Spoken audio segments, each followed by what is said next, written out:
जय हिंद साथियों, welcome two plus ICS। मैं राव स्वागत करता हूं एक बार फिर से दोस्तों।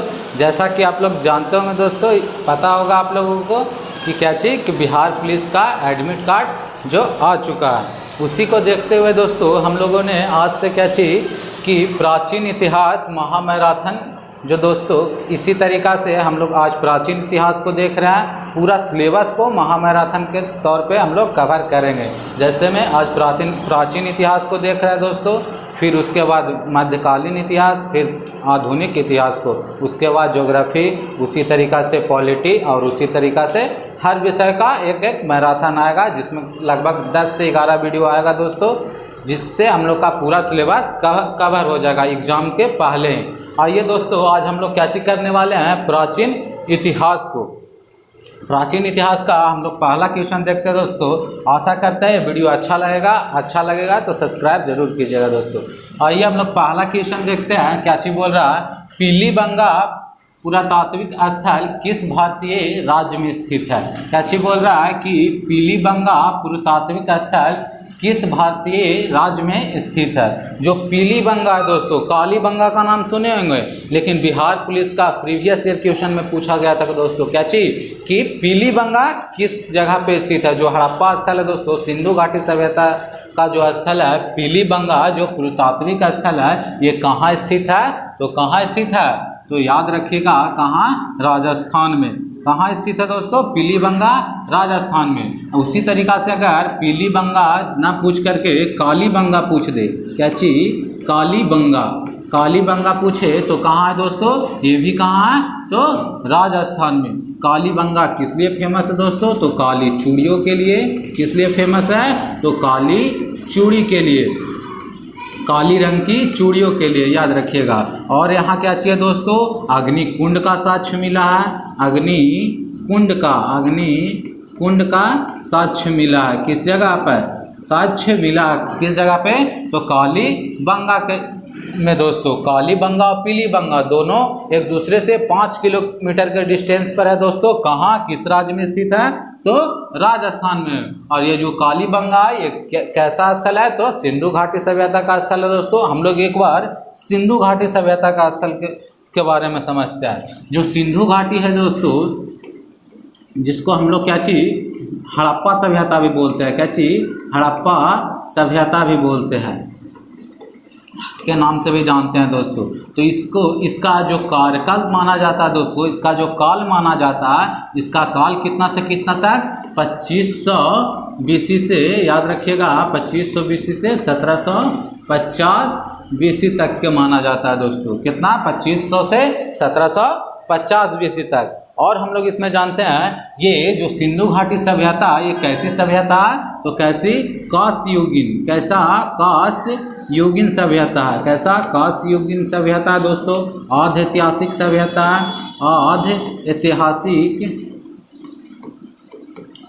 ऐतिहासिक सभ्यता, ये सब क्वेश्चन बनता है दोस्तों।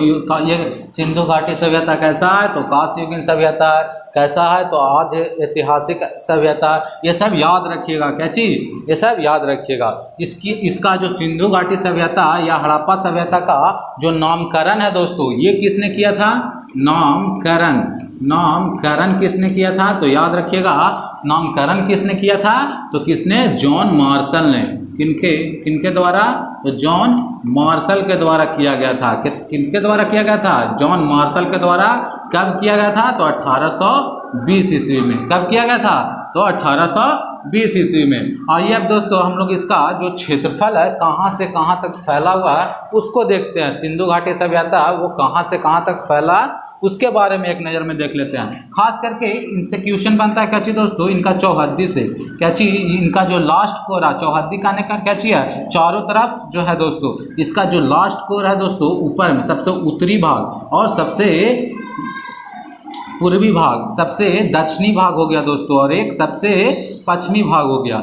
ये चारों कोर है दोस्तों। ये चारों कोर को देखते हैं। ये चारों कोर को अगर हम लोग मिलाएंगे दोस्तों, क्या चीज़ मिलाएंगे, याद रखिएगा, जो ये जो फैला हुआ है कितना वर्ग किलोमीटर में दोस्तों, 13 लाख वर्ग किलोमीटर में। कितना, 13 लाख वर्ग किलोमीटर में फैला हुआ है। कितना, इसका जो क्षेत्रफल है दोस्तों, वो लगभग कितना है, 13 लाख वर्ग किलोमीटर। याद रखिएगा, सबसे क्वेश्चन पूछता है ज़्यादातर से क्या चीज़ कि बिहार जो सिंधु घाटी सभ्यता है इसका सबसे पूर्वी स्थल कौन सा है दोस्तों? सबसे पूर्वी स्थल, तो सबसे पूर्वी अगर पूछे तो क्या हो जाएगा?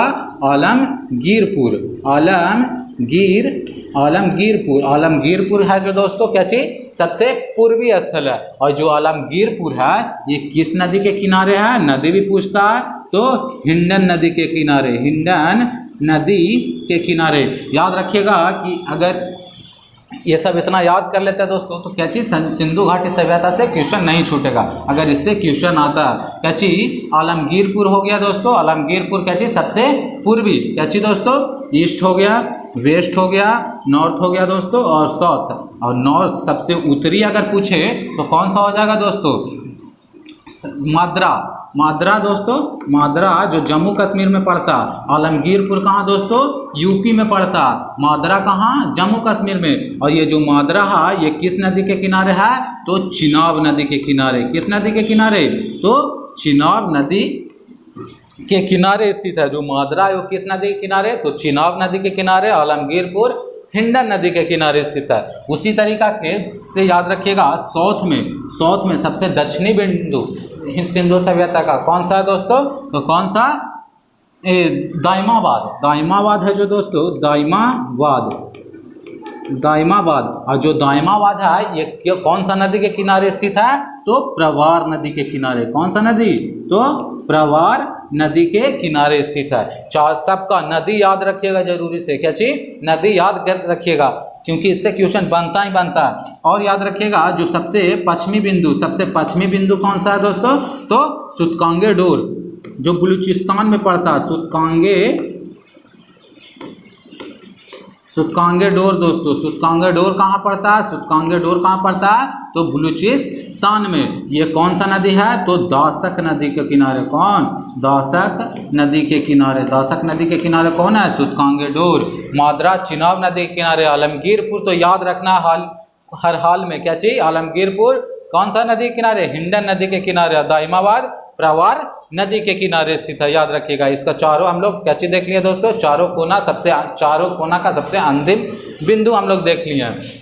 अब इसमें याद रखिएगा जो सिंधु घाटी सभ्यता का इसमें सबसे ज़्यादा क्वेश्चन बनता है दोस्तों लोथल से क्यों पूछा जाता है? तो याद रखिएगा इससे पूछता है कि सिंधु घाटी सभ्यता में मात्र 2 बंदरगाह थे दोस्तों। कितने? मात्र 2 बंदरगाह। दोनों बंदरगाह का नाम याद रखिएगा। सिंधु घाटी सभ्यता का में बंदरगाह कितने थे? बंदरगाह कितने थे दोस्तों? बंदरगाह कितने थे? तो 2। पहला याद रखिएगा क्या चीज? लोथल।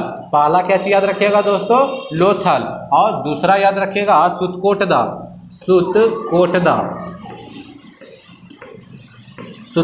दोस्तों। ये याद रखिएगा लोथल है और सुतकोटदा ये दोनों क्या चीज है दोस्तों? ये सिंधु घाटी सभ्यता का क्या चीज है? सब बंदरगाह स्थल है दोस्तों। यहाँ क्या चीज? बंदरगाह मिला। बंदरगाह बोले तो क्या चीज? जहाँ हम लोग क्या चीज शिप से आवागमन करते हैं दोस्तों, जहाँ शिप उपलब्धता। याद रखिएगा लोथल और सुतकोटदा ये 2 जगह क्या चीज है? तो बंदरगाह का स्थल था दोस्तों सिंधु घाटी सभ्यता का। और हम लोग इसमें समझ सकते हैं सिंधु घाटी सभ्यता का सबसे बड़ा स्थल कौन सा है और सिंधु घाटी सभ्यता का सबसे छोटा स्थल कौन सा है? सिंधु घाटी सभ्यता का सबसे बड़ा स्थल। तो याद रखिएगा सबसे बड़ा स्थल अगर पूछे तो क्या चीज? मोहनजोदड़ो। क्या चीज? मोहनजोदड़ो है जो सबसे बड़ा स्थल है। और मोहनजोदड़ो की खोज किसने की थी दोस्तों? तो राखाल दास बनर्जी ने।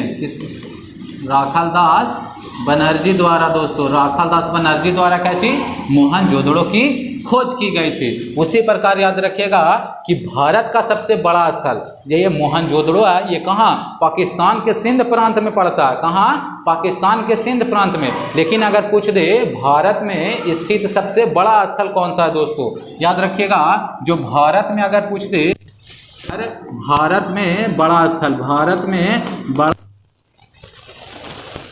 जगह दोस्तों राखी गढ़ी। कौन सा? तो राखी गढ़ी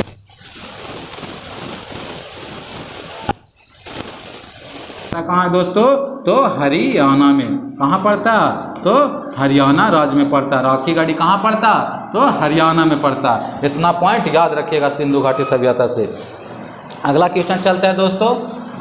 अगला क्वेश्चन क्या चीज़ है, मोहनजोदड़ो का शाब्दिक अर्थ क्या होता है? हम लोग क्या चीज़ पढ़े दोस्तों पिछले क्वेश्चन में, क्या चीज़ कालीबंगा का, कालीबंगा में का मतलब क्या चीज़, काली चूड़ियों का वहाँ भंडार मिलता है दोस्तों। उसी तरीका से मोहनजोदड़ो से क्या है दोस्तों, तो मृतकों का टीला, यहाँ क्या चीज़ मिला है दोस्तों, क्या चीज़, मृतकों का टीला कहा जाता है। मोहनजोदड़ो का शाब्दिक अर्थ क्या है, क्या होता है, तो मृतकों का टीला। याद रखिएगा। ये मोहनजोदड़ो की खोज किसने की, तो राखाल दास बनर्जी ने। किसने? राखाल दास बनर्जी ने दोस्तों। राखाल दास बनर्जी ने मोहनजोदड़ो की खोज की थी दोस्तों। ये सिंधु घाटी सभ्यता का सबसे बड़ा स्थल है, सबसे बड़ा स्थल है, सबसे बड़ा स्थल है। यहाँ विशाल स्नानागार मिला है दोस्तों, विशाल स्नानागार मिला है। ये सब पॉइंट याद रखिएगा दोस्तों। क्वेश्चन पूछता है कि सिंधु मोहनजोदड़ो से कौन कौन सा स्थल मिला है, तो याद रखिएगा स्नानागार मिला है, यहाँ कांसे की मूर्ति मिली है। क्या चीज़? कांसे की मूर्ति, कांस्य मूर्ति, यहाँ कांसे की मूर्ति मिली है दोस्तों। विशाल स्नानागार मिला है, तो कहाँ मिला है, तो मोहनजोदड़ो में। मोहनजोदड़ो को का शाब्दिक अर्थ क्या चाहिए है, मृतकों का टीला। याद रखिएगा। अगला क्वेश्चन चलता है दोस्तों। अगला क्वेश्चन क्या चाहिए है, आर्यों का मूल निवास स्थान क्या था, स्थान क्या है, तो याद रखिएगा जो आर्यों का मूल निवास स्थान है दोस्तों, ये कभी कभी इसमें क्या चीज़ कन्फ्यूजन करता है दोस्तों। ऑप्शन पढ़िए, क्या चीज़ बोल रहा है, यूरोप था, यूरेशिया था, अफ्रीका था, अमेरिका था। आप लोग सभी पढ़े होंगे, क्या चीज़ पढ़े होंगे, तो मध्य एशिया। बुक में भी लिखा हुआ रहता है अधिकांशता में कि आर्यों का मूल निवास स्थान क्या चीज़ था, तो मध्य एशिया था। क्या चीज़ था, मध्य एशिया था। लेकिन पिछली बार जो बिहार पुलिस का एग्जाम हुआ उसमें क्या चीज़ दिया हुआ था दोस्तों, इसका सही आंसर यूरेशिया। कभी कभी यूरेशिया और मध्य एशिया भी देता है, याद रखिएगा।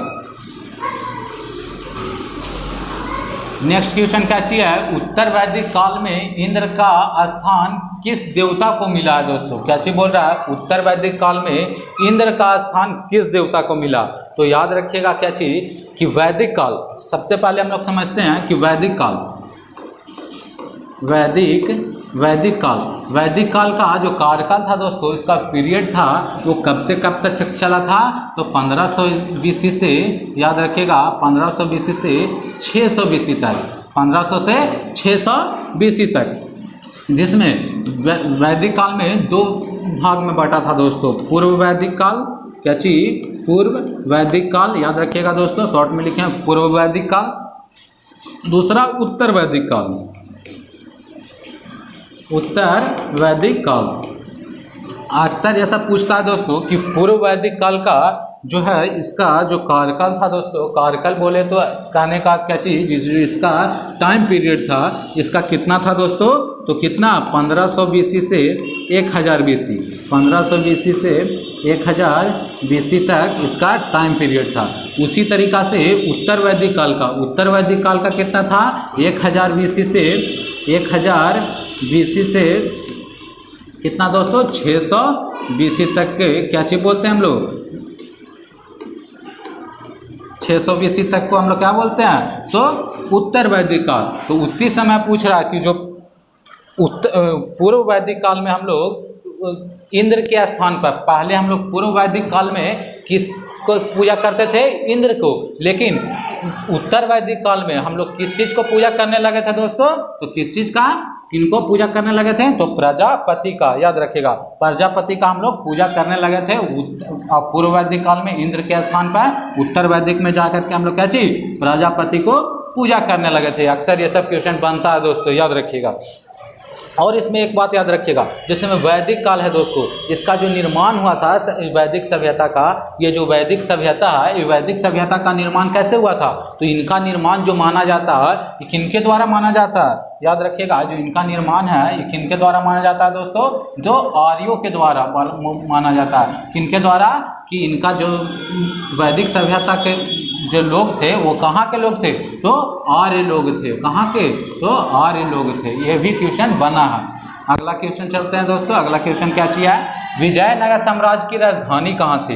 हम लोग विजयनगर साम्राज्य पढ़े हैं दोस्तों, उसमें विजयनगर साम्राज्य के बारे में हम लोग एक बार फुल रिवीजन करते हैं। क्या चीज? विजयनगर साम्राज्य।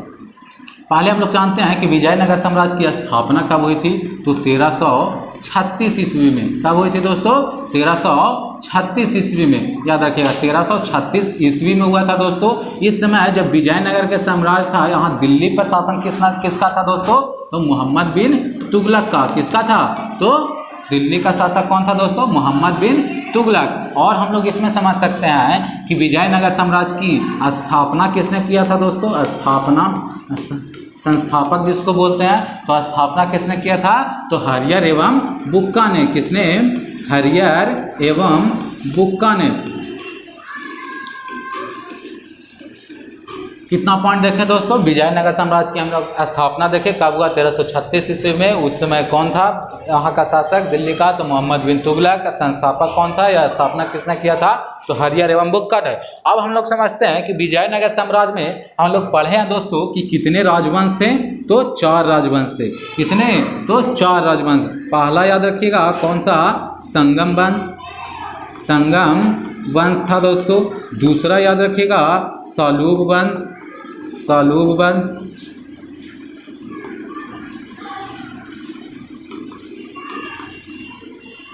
तीसरा याद रखिएगा तुलूब वंश।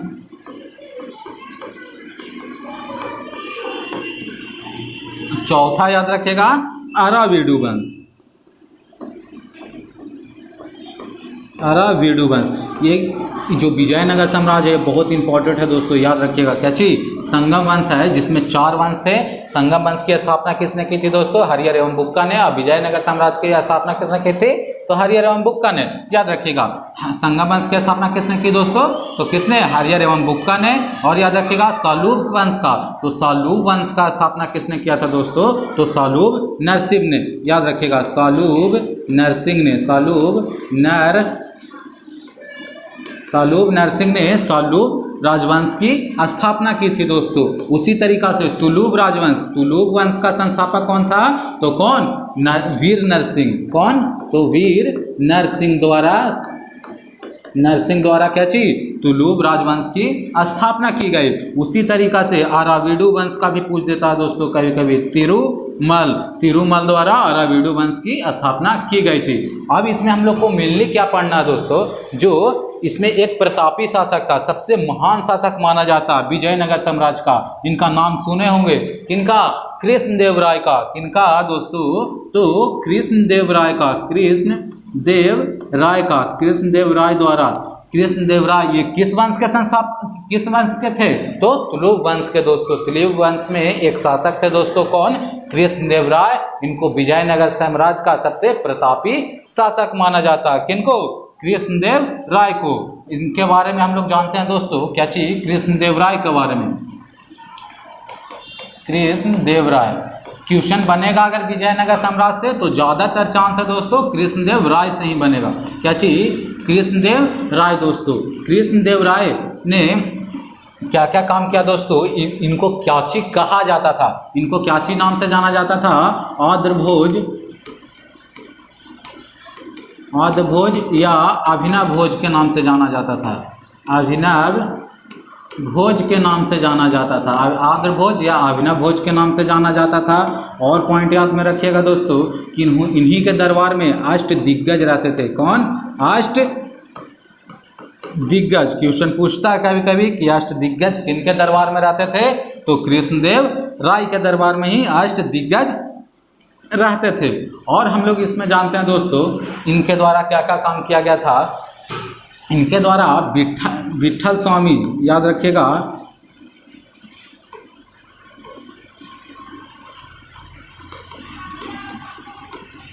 विठल स्वामी मंदिर का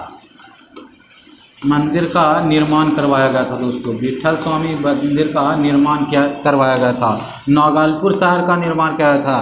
क्या चीज दोस्तों? नागलपुर शहर का निर्माण करवाया गया था दोस्तों। नागलपुर शहर का निर्माण किसके द्वारा करवाया गया था? तो किनके द्वारा? कृष्णदेव राय के द्वारा ही। इन्हीं के द्वारा दोस्तों 1565 में कब हुआ? क्या हुआ था? तालीकोटा का युद्ध, तालीकोटा का युद्ध, तालीकोटा का युद्ध दोस्तों, तालीकोटा का युद्ध। इसमें विजयनगर साम्राज्य की क्या हुई थी, हार हो गई थी। क्या चीज दोस्तों, विजयनगर साम्राज्य की हार किसकी हुई थी, तो विजयनगर की, विजयनगर साम्राज्य की क्या हो गई थी दोस्तों, तो हार हो गई थी। और याद रखिएगा अमुक्त मल्याद की रचना,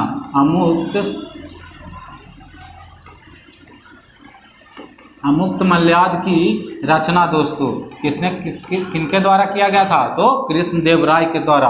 एक क्वेश्चन और मेनली ज़्यादा पूछा जाता है दोस्तों कृष्णदेवराय से, क्या चीज कि किस शासन के काल को क्या चीज बोला जाता है, तेलुगु साहित्य का क्लासिक युग कहा जाता है। तो याद रखिएगा तेलुगु साहित्य का क्लासिक युग, क्या चीज दोस्तों, तेलुगु साहित्य का क्लासिक युग,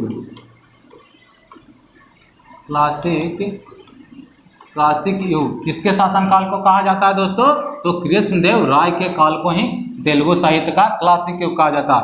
एक बार फिर से रिवीजन करते हैं दोस्तों कृष्णदेव राय के बारे में, क्या चीज पूरा देख लेते हैं एक बार। क्या चीज, विजयनगर साम्राज्य को पूरा। विजयनगर साम्राज्य की स्थापना कब हुई थी, 1336 ईस्वी में। इसकी स्थापना के समय कौन था दोस्तों दिल्ली पर, तो मोहम्मद बिन तुगलक। कौन था, मोहम्मद बिन तुगलक।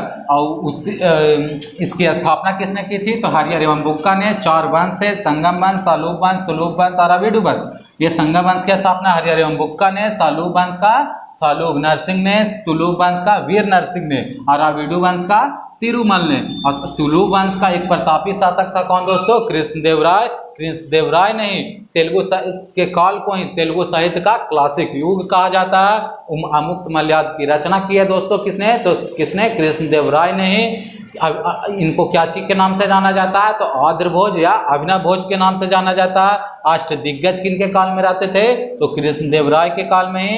विट्ठल स्वामी मंदिर का निर्माण किसने करवाया था, तो कृष्णदेवराय ने ही। नागलपुर शहर का निर्माण, ये भी क्वेश्चन पूछा है दोस्तों, नागलपुर शहर का निर्माण वाला क्या चीज पूछा गया क्वेश्चन है। नागलपुर शहर का निर्माण किसने करवाया, तो कृष्णदेव राय ने ही।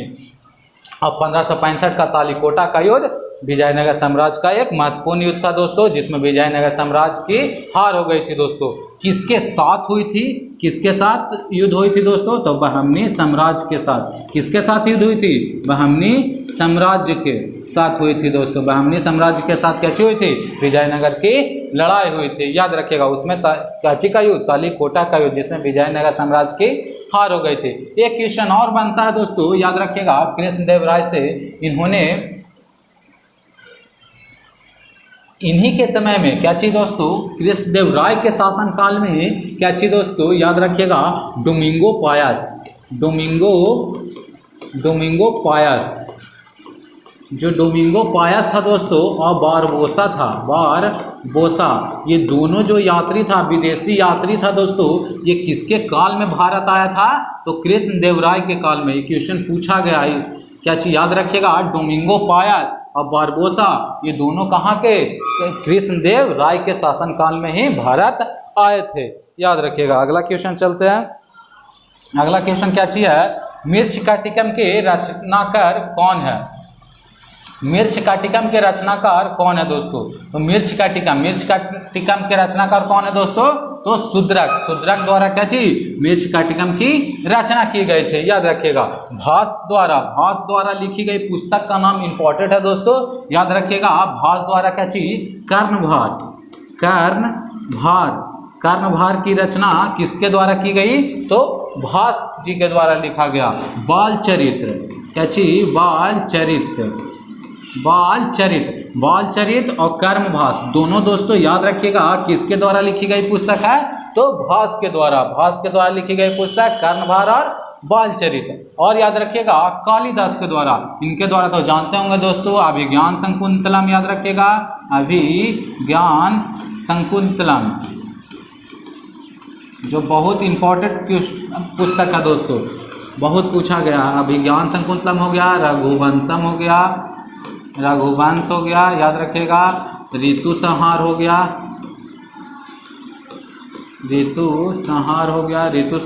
मेघदूतम हो गया दोस्तों। मेघदूत का रचना किसने की, तो किसने, तो कालिदास द्वारा। याद रखिएगा, मृच्छकटिकम की रचना किसने की दोस्तों? मृच्छकटिकम की रचना किसने की? तो शूद्रक के द्वारा किया गया, कालिदास द्वारा। वेदांत शकुंतलम, रघुवंशम, ऋतुसंहार और मेघदूतम। और भास के द्वारा कर्णभार और बाल चरित्र किसके द्वारा लिखा गया है? तो भास के द्वारा। पुस्तक संबंधी एक क्वेश्चन आएंगे बिहार पुलिस में, एक पॉइंट याद रखिएगा दोस्तों, इसलिए पुस्तक को पूरा याद करके जाना। गौतम बुद्ध को ज्ञान की प्राप्ति कहाँ हुई थी दोस्तों? क्या चीज पूछ रहा है? गौतम बुद्ध को ज्ञान की प्राप्ति कहाँ हुई थी? हम लोग दोस्तों रोज पढ़ रहे हैं, हर वीडियो में शायद आ जा रहा है गौतम बुद्ध के बारे में पढ़ने के लिए। क्या चीज पढ़े हैं हम लोग? बुद्ध के बारे में। आइए हम लोग जानते हैं, गौतम बुद्ध के बारे में जानते हैं दोस्तों। क्या चीज?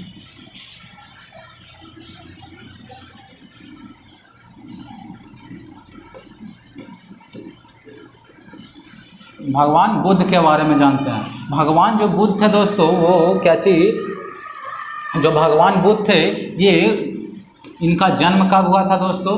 जन्म याद रखिएगा, जन्म इंपॉर्टेंट पॉइंट पर डिस्कशन करेंगे। क्या चीज कि जन्म कब हुआ दोस्तों? 563 ईसा पूर्व में। 563 ईसा पूर्व में इनका जन्म हुआ। कहाँ हुआ दोस्तों? तो लुम्बिनी में। कहाँ हुआ?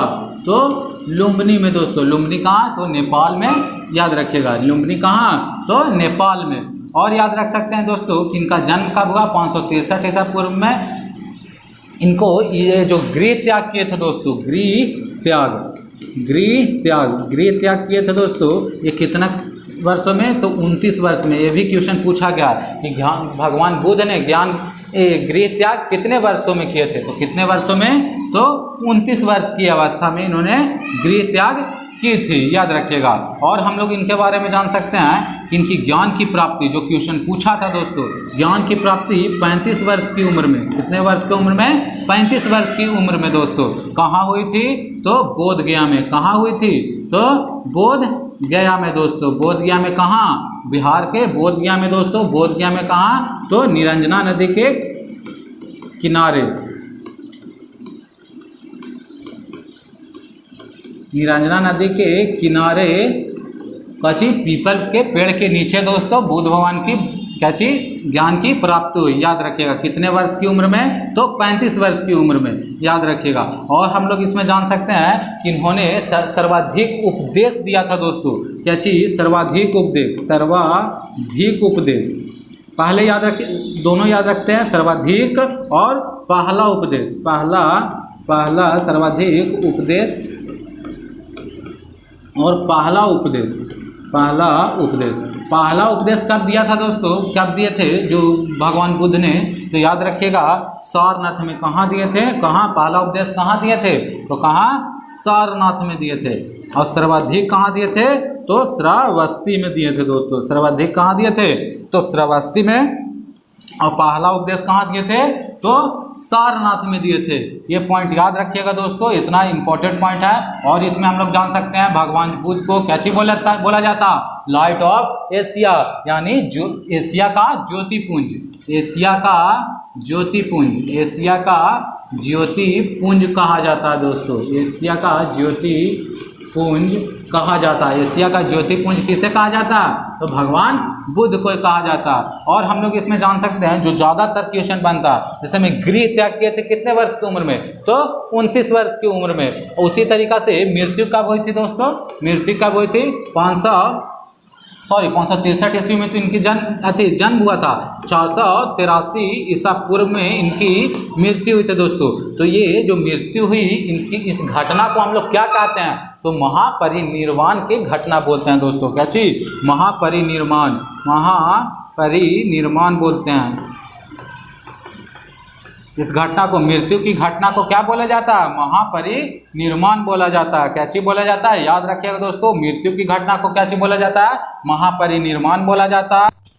पहला उपदेश कहाँ दिया था? तो सारनाथ में। और इस जो पहला उपदेश दिए इस चीज के नाम से जाना जाता है? तो धर्म चक्र परिवर्तन के नाम से। याद रखिएगा, धर्म चक्र परिवर्तन के नाम से जाना जाता है। याद रखिएगा, धर्म चक्र परिवर्तन के नाम से क्या जाना जाता? तो पहला उपदेश दिए कहाँ? सारनाथ में। उसी घटना को क्या चीज के नाम से जाना जाता है? तो धर्म चक्र परिवर्तन। याद रखिएगा। धर्म चक्र परिवर्तन के नाम से जाना जाता है। और हम देखते हैं दोस्तों महापरिनिर्वाण और धर्म चक्र परिवर्तन। जब गृह त्याग दिए थे दोस्तों, क्या चीज, जब गृह त्याग दिए थे कितने वर्षों में, 29 वर्ष की अवस्था में। अगला क्वेश्चन क्या चाहिए, सिंधु घाटी सभ्यता के किस स्थल से जल संरक्षण का साक्ष्य मिला। सिंधु घाटी सभ्यता के किस स्थल से जल संरक्षण का साक्ष्य मिला है दोस्तों। तो जल संरक्षण का हम लोग सिंधु घाटी सभ्यता के बारे में पढ़े दोस्तों, क्या चीज पढ़े।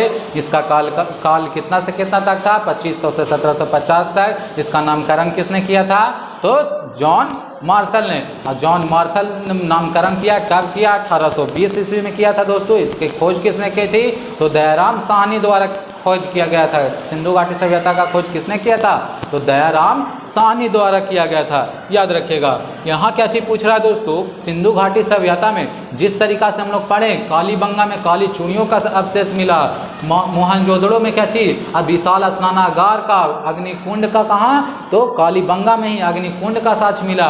लोथल में क्या चीज, बंदरगाह मिला। उसी तरीका से पूछा गया दोस्तों कि जल संरक्षण का साक्ष्य कहाँ से लिया मिला है। तो जल संरक्षण का जो साक्ष्य है दोस्तों वो कहाँ से, धौलावीरा। धौलावीरा है कहाँ दोस्तों, तो गुजरात में।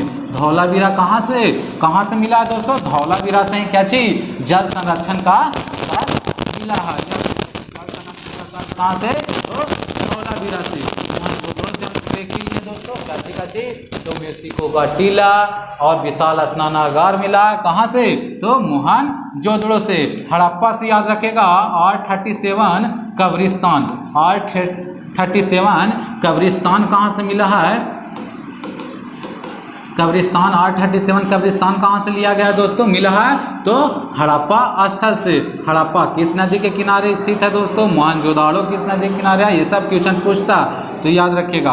कालीबंगा, कालीबंगा दोस्तों काली चूड़ियों के लिए फेमस है। कालीबंगा क्या चीज, काली चूड़ियों के लिए फेमस है दोस्तों। और यहाँ मृतकों का, सॉरी, कालीबंगा से और क्या चीज, अग्निकुंड याद रखिएगा, क्या चीज, अग्निकुंड।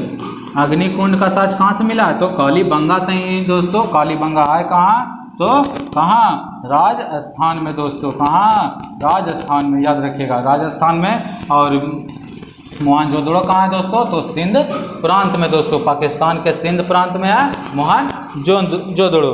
और मोहनजोदड़ो है जो किस नदी के किनारे है, तो सिंधु नदी के किनारे।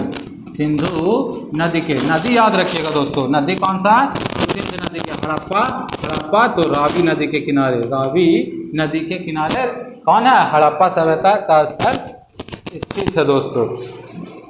नेक्स्ट क्वेश्चन देखते हैं। नेक्स्ट क्वेश्चन क्या चीज बोल रहा है दोस्तों,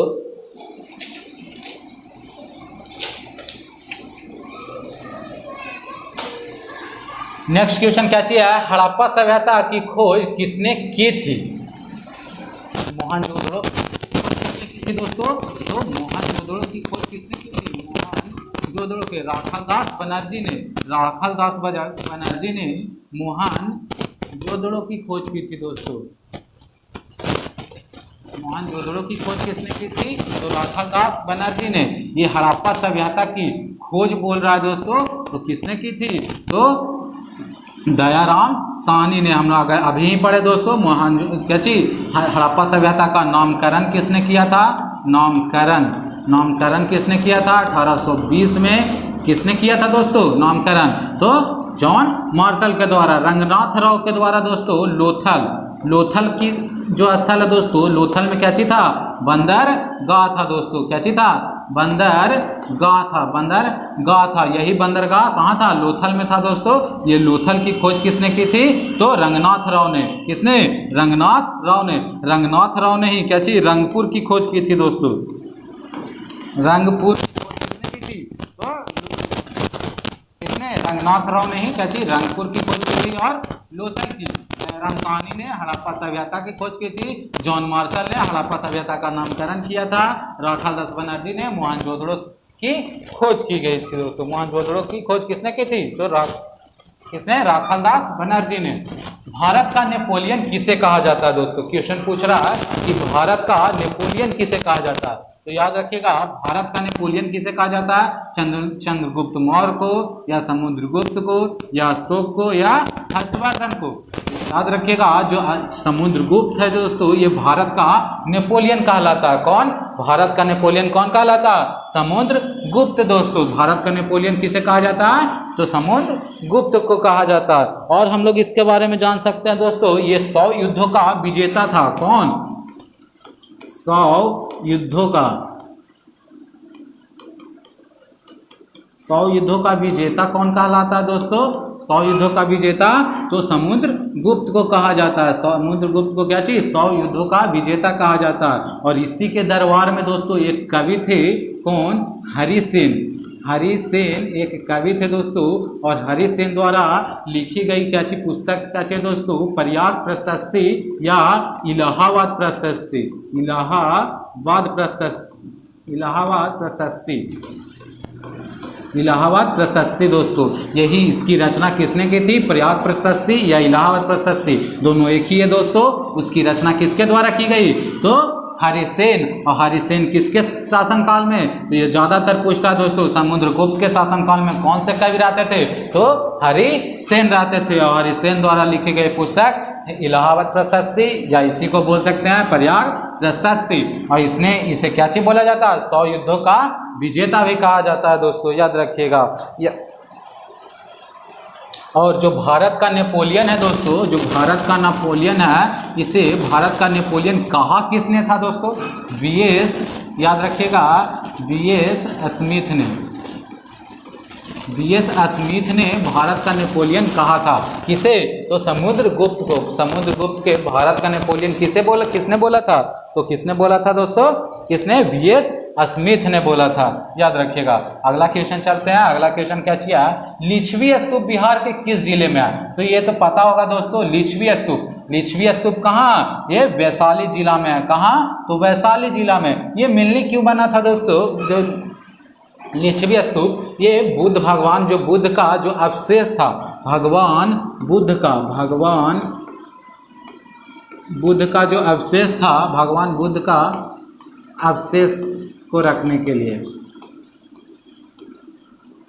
भगवान बुद्ध के अवशेष को रखने के लिए बनाया गया था। क्या चीज? लिच्छवी स्तूप। कहाँ बनाया गया था? तो बिहार के वैशाली जिला में। इतना ही पॉइंट याद रखना है इससे दोस्तों। नेक्स्ट क्वेश्चन चलते हैं दोस्तों। नेक्स्ट क्वेश्चन क्या चाहिए? जैन धर्म के अंतिम तीर्थंकर महावीर की मृत्यु कहाँ हुई थी? अब हम लोग क्या चाहिए दोस्तों, सारा चीज़ पढ़ लिया। उसके बाद हम लोग क्या चाहिए, बौद्ध धर्म के बारे में पढ़ लिया। बौद्ध धर्म के बारे में हम लोग पढ़ लिए। अब हम लोग को जैन धर्म के बारे में देखना है। जैन धर्म से रिलेटेड क्या चाहिए क्वेश्चन है कि इनकी मृत्यु, जो महावीर स्वामी थे दोस्तों, ये कितने नंबर के तीर्थंकर थे? तो 24वें, जैन धर्म के 24वें तीर्थंकर कौन थे? तो महावीर स्वामी थे दोस्तों। 23वें कौन थे? 23वें याद रखिएगा। 23वां कौन था? तो पार्श्वनाथ थे दोस्तों, पार्श्वनाथ। और याद रखिएगा पहला, याद रखिएगा दोस्तों, पहला कौन थे दोस्तों? पहला कौन थे? तो ऋषभदेव थे जो दोस्तों, ये क्या चीज थे? ये पहला थे। कौन थे दोस्तों? तो ऋषभदेव कौन थे? तो पहला तीर्थंकर थे। पहला तीर्थंकर कौन थे? तो ऋषभदेव। और ऋषभदेव का प्रतीक चिन्ह कौन क्या चीज था दोस्तों? तो साढ़ था, साढ़।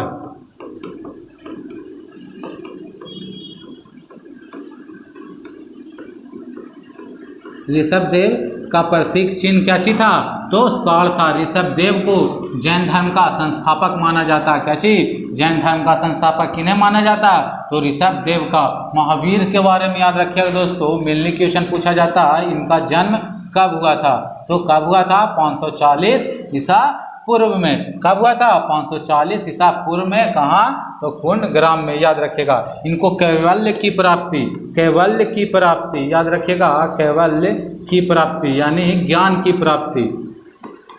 कैवल्य की प्राप्ति कब हुई थी? इनको जो कैवल्य की प्राप्ति हुई थी वो कब हुई थी दोस्तों? तो कब हुई थी? कैवल्य की प्राप्ति कहाँ हुई थी? तो जाम्भिक ग्राम में। कहाँ?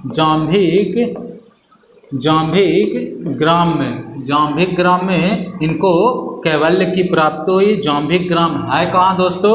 तो जाम्भिक ग्राम में कहाँ? तो ऋजुपालिका नदी के किनारे। कहाँ? तो ऋजुपालिका नदी के किनारे, ऋजुपालिका नदी के किनारे इनको कैवल्य की प्राप्ति हुई।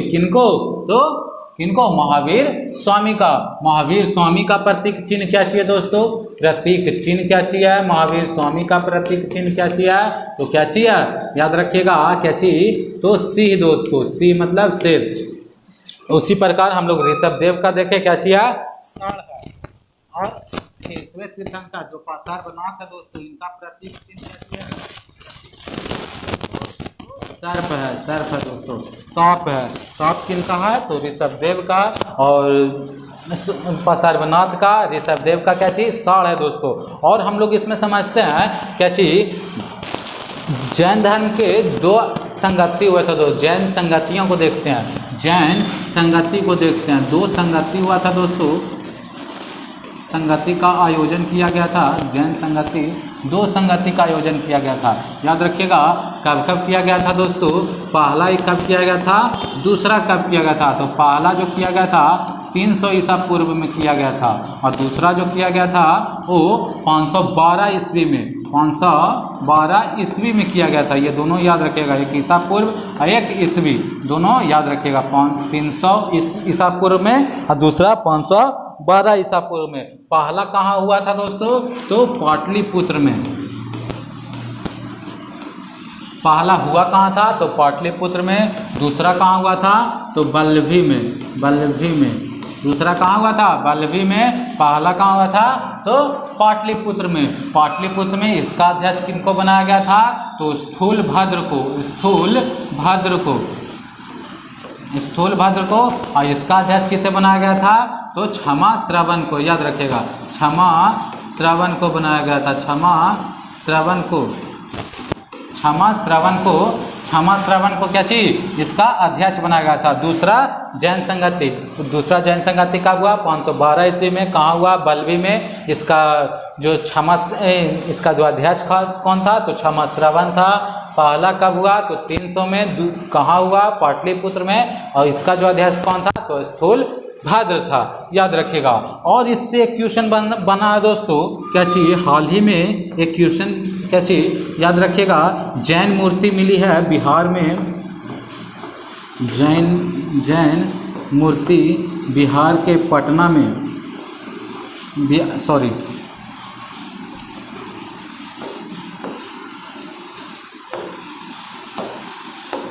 याद रखिएगा क्या चीज़ दोस्तों?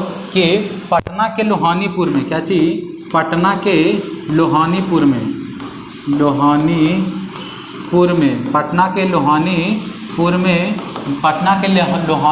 क्या चीज़ मिला? जैन मूर्ति मिला है दोस्तों। जैन मूर्ति ये मिला है दोस्तों। इसे याद रखिएगा, ये क्वेश्चन बन सकता है। पटना के लोहानीपुर में क्या चीज़? जैन मूर्ति का साक्ष्य मिला है दोस्तों। दिलवाड़ा का जैन मंदिर दोस्तों, इसको याद रखिएगा। दिलवाड़ा का जैन मंदिर का निर्माण किसने करवाया था? दिलवाड़ा का जैन मंदिर का निर्माण किसने करवाया था? तो विमल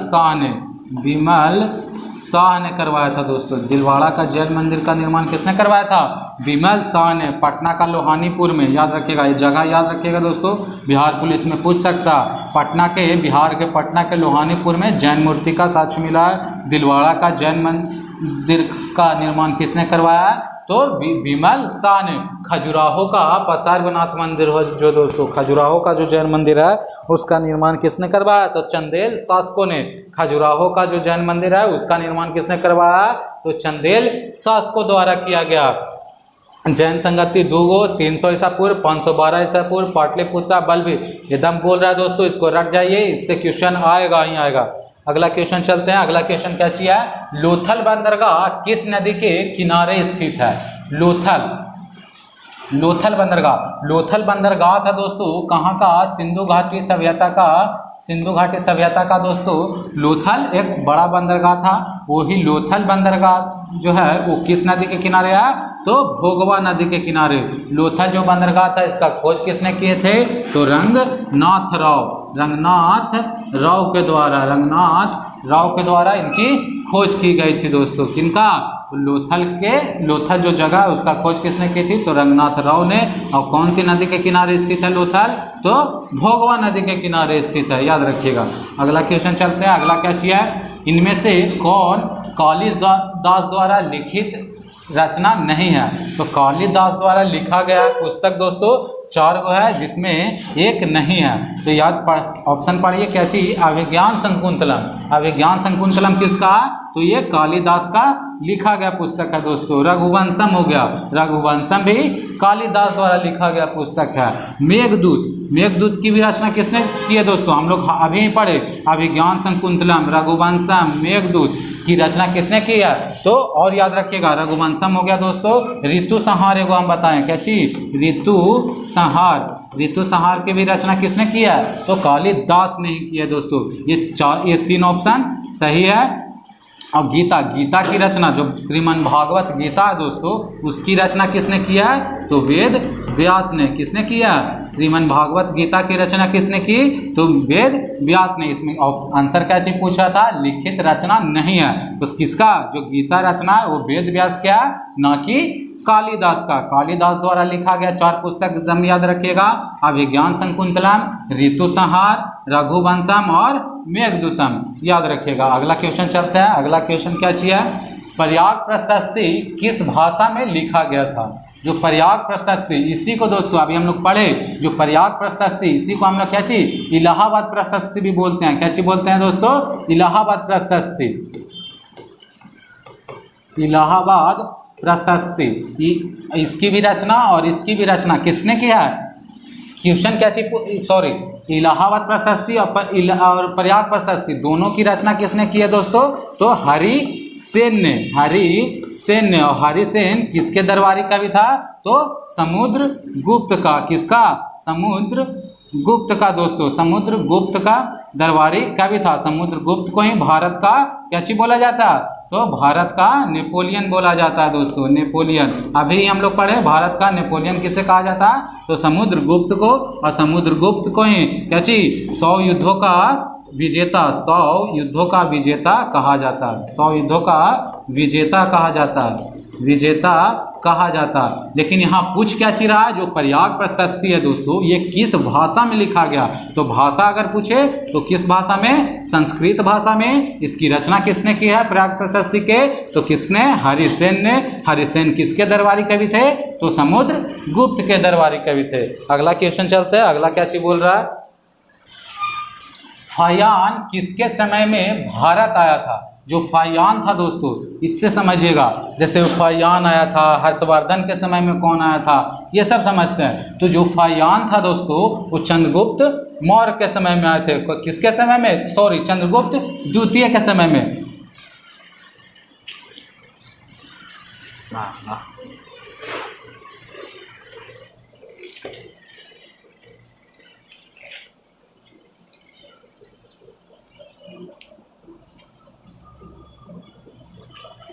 सॉरी, चंद्रगुप्त द्वितीय के समय में ही दोस्तों कौन? फाहियान भारत आए थे। फाहियान किसके समय में आए थे? तो किसके समय में? तो चंद्रगुप्त द्वितीय के समय में ही। और हर्षवर्धन हो गया दोस्तों। हर्षवर्धन के काल में कौन आया था? हेनसांग का नाम सुने होंगे, जो बिहार में भी आया था दोस्तों। हेनसांग दोस्तों, हेनसांग किसके काल में आए थे? तो हर्षवर्धन के काल में। और हर्षवर्धन के काल में ही हेनसांग आए थे। और हेनसांग द्वारा लिखी गई एक पुस्तक है दोस्तों जो बहुत बार पूछा गया। क्या चीज? सीयूकी पुस्तक के लेखक कौन है? सीयूकी पुस्तक के लेखक कौन है? तो हेनसांग है दोस्तों। और फाहियान किसके दरबार में आए थे? तो चंद्रगुप्त द्वितीय के दरबार में। इसका सही आंसर कौन सा हो जाएगा? तो 3 वाला। अगला क्वेश्चन चलते हैं। अगला क्वेश्चन क्या चाहिए? अर्थशास्त्र के लेखक कौन है? अर्थशास्त्र के लेखक कौन है दोस्तों? अर्थशास्त्र के लेखक कौन है? तो कौटिल्य, मेगास्थनीज। याद रखिएगा दोस्तों, इसको सही से देखिएगा कि अर्थशास्त्र के लेखक कौन है? कौटिल्य। और याद रखिएगा जो महर्षि पतंजलि है ये दोस्तों योग दर्शन प्रवर्तक थे? योग दर्शन के प्रवर्तक कौन थे? योग दर्शन के प्रवर्तक कौन थे दोस्तों? तो पतंजलि। कालिदास से याद रखिएगा, जो हम लोग पुस्तक बताया कालिदास द्वारा लिखा गया अभिज्ञान शकुंतलम और क्या चीज रघुवंशम और ऋतुसंहार और मेघदूतम, ये चारों कालिदास से इंपॉर्टेंट है दोस्तों। कौटिल्य से क्या चीज याद रखिएगा? अर्थशास्त्र के ये इसने लेखक थे दोस्तों। मेगास्थनीज द्वारा लिखा गया पुस्तक दोस्तों क्या चीज था? तो इंडिका। इंडिका किसके द्वारा लिखा गया दोस्तों? इंडिका किसके द्वारा लिखा गया? तो मेगास्थनीज द्वारा लिखा गया पुस्तक क्या चीज है? तो इंडिका है, याद रखिएगा।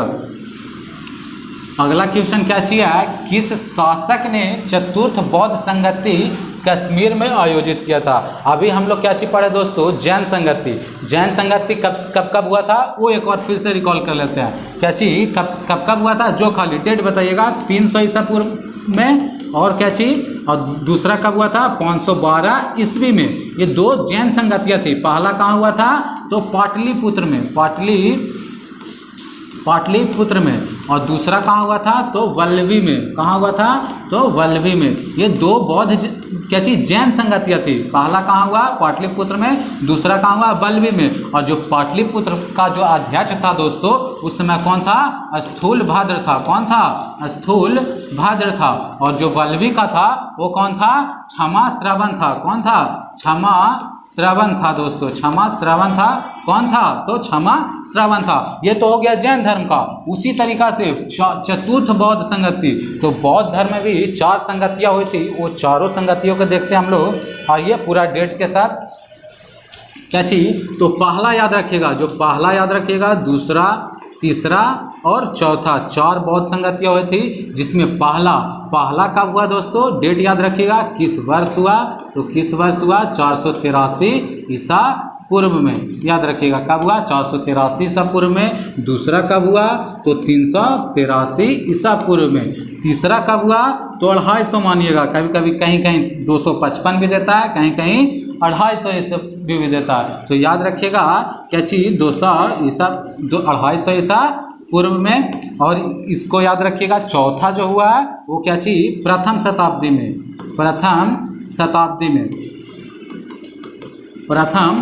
में। ये 4 बौद्ध संगतियाँ हुई थी दोस्तों। चारों का डेट याद रखिएगा। चारों का डेट क्या चीज, कब 483 ईसा पूर्व में, और ये क्या चीज 383 ईसा पूर्व में, 250 ईसा पूर्व में, और ये प्रथम शताब्दी में। अब हम लोग इसमें समझते हैं किस जगह पर हुआ था, किस स्थान पर हुआ था। तो वो स्थान को देखते हैं। जो पहला जो बौद्ध संगति हुआ था दोस्तों वो कहाँ हुआ था? तो कहाँ हुआ था? तो राजगृह में। कहाँ हुआ था? तो राजगृह में। दूसरा कहाँ हुआ था? तो वैशाली में। याद रखिएगा कहाँ हुआ था? वैशाली में दोस्तों। तीसरा कहाँ हुआ था? तो पाटलिपुत्र में।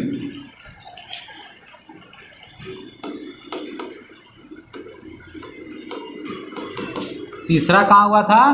पाटलिपुत्र में। और चौथा कहाँ हुआ था? तो कहाँ? कुंडलवन यानी कश्मीर में दोस्तों। याद रखिएगा कहाँ? कश्मीर में हुआ था दोस्तों। कौन? चौथा बौद्ध संगति। ये इतना पॉइंट याद होना चाहिए। और हम लोग इसमें समझते हैं किसके शासन काल में हुआ था दोस्तों। उस समय शासक कौन था? एक ट्रिक याद रखिएगा दोस्तों। पहले नाम देख लेते हैं। नाम क्या चीज? पहला जो हुआ था वो किसके काल में हुआ था? तो अजात शत्रु के काल में। किसके? तो अजात शत्रु के काल में पहला बौद्ध संगति हुआ।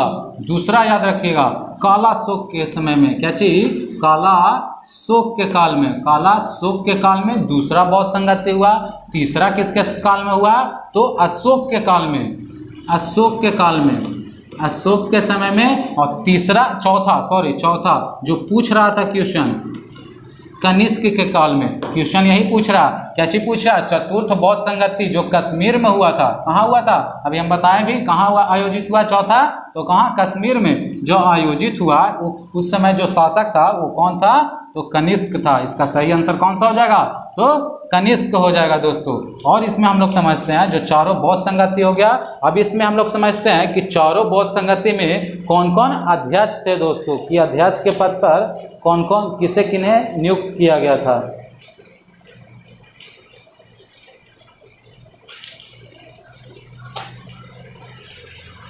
पहला देखते हैं, पहला क्या चीज है, तो पहला बौद्ध संगति क्या चीज था दोस्तों, किसके काल इसका जो अध्यक्ष बने थे वो कौन बने थे, तो महाकश्यप। पहला बौद्ध संगति का अध्यक्ष कौन थे, तो महाकश्यप थे दोस्तों। दूसरा का कौन थे, तो सवाकामी। तीसरा का याद रखिएगा, पहला का कौन सा, महाकश्यप, दूसरा का सवाकामी, तीसरा का मोगलीपुत्र तीस्थ। ये बहुत बार पूछा गया दोस्तों, जो तीसरा है ये बहुत बार पूछा है। क्यों, क्योंकि ये पाटलिपुत्र यानी पटना में पड़ता है। बिहार के एग्जाम में बहुत बार पूछा है कि ये किसके काल में हुआ था, तो अशोक के काल में। इस समय जो अध्यक्षता कर रहे थे वो अध्यक्ष कौन बने थे, तो कौन, मोगलीपुत्र तीस्थ दोस्तों, मोगलीपुत्र तीस्थ बने थे, इसमें अध्यक्ष बने थे। और चौथा जो थे इसमें अध्यक्ष एवं उपाध्यक्ष दोनों चुना गया था। तो याद रखिएगा मेनली जो अध्यक्ष थे वो कौन थे दोस्तों, अश्वघोष थे और वसुमित्र थे। कौन थे, वसुमित्र।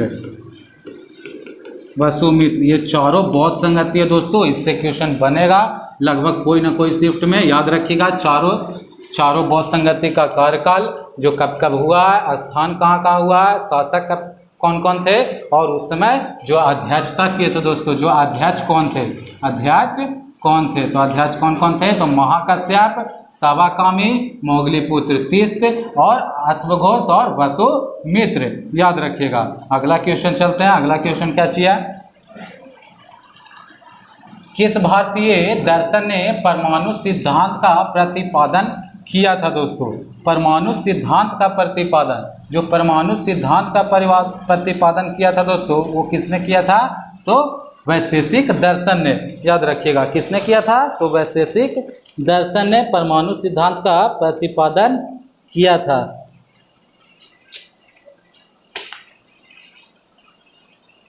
वैशेषिक दर्शन दोस्तों याद रखिएगा कि वैशेषिक दर्शन, हम लोग दर्शन कितने पढ़े हैं दोस्तों, 6 प्रकार का दर्शन पढ़े हैं। कितने प्रकार के, 6 प्रकार के दर्शन पढ़े हैं।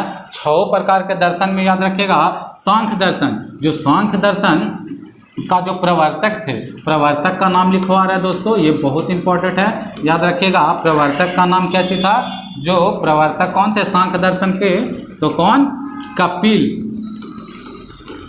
सांख्य के कौन थे दोस्तों, तो महर्षि कपिल थे। योग के कौन थे, जो हम लोग अभी पढ़े पीछे, योग दर्शन के प्रवर्तक किन्हें बताया गया था, तो पतंजलि को बताया गया। किन्हें बताया गया, तो पतंजलि को बताया गया। न्याय दर्शन को गौतम को बताया गया। किनको, तो गौतम को बताया गया। और वैशेषिक को कनौद को क्या चीज, वैशेषिक दर्शन को। पिछला बार पूछा गया था दोस्तों बिहार पुलिस में क्या चीज, सांख्य दर्शन के प्रवर्तक कौन थे, तो कौन थे, तो कपिल थे। इसमें 2 दर्शन और याद रखिएगा, क्या चीज, उत्तर मीमांसा और क्या चीज, पूर्व मीमांसा। क्या चीज याद रखिएगा, उत्तर मीमांसा और क्या चीज, पूर्व मीमांसा। उत्तर मीमांसा का याद रखिएगा, उत्तर मीमांसा दर्शन के रचनाकार कौन थे, प्रवर्तक कौन थे दोस्तों, तो उत्तर मीमांसा के कौन थे, बदरायन।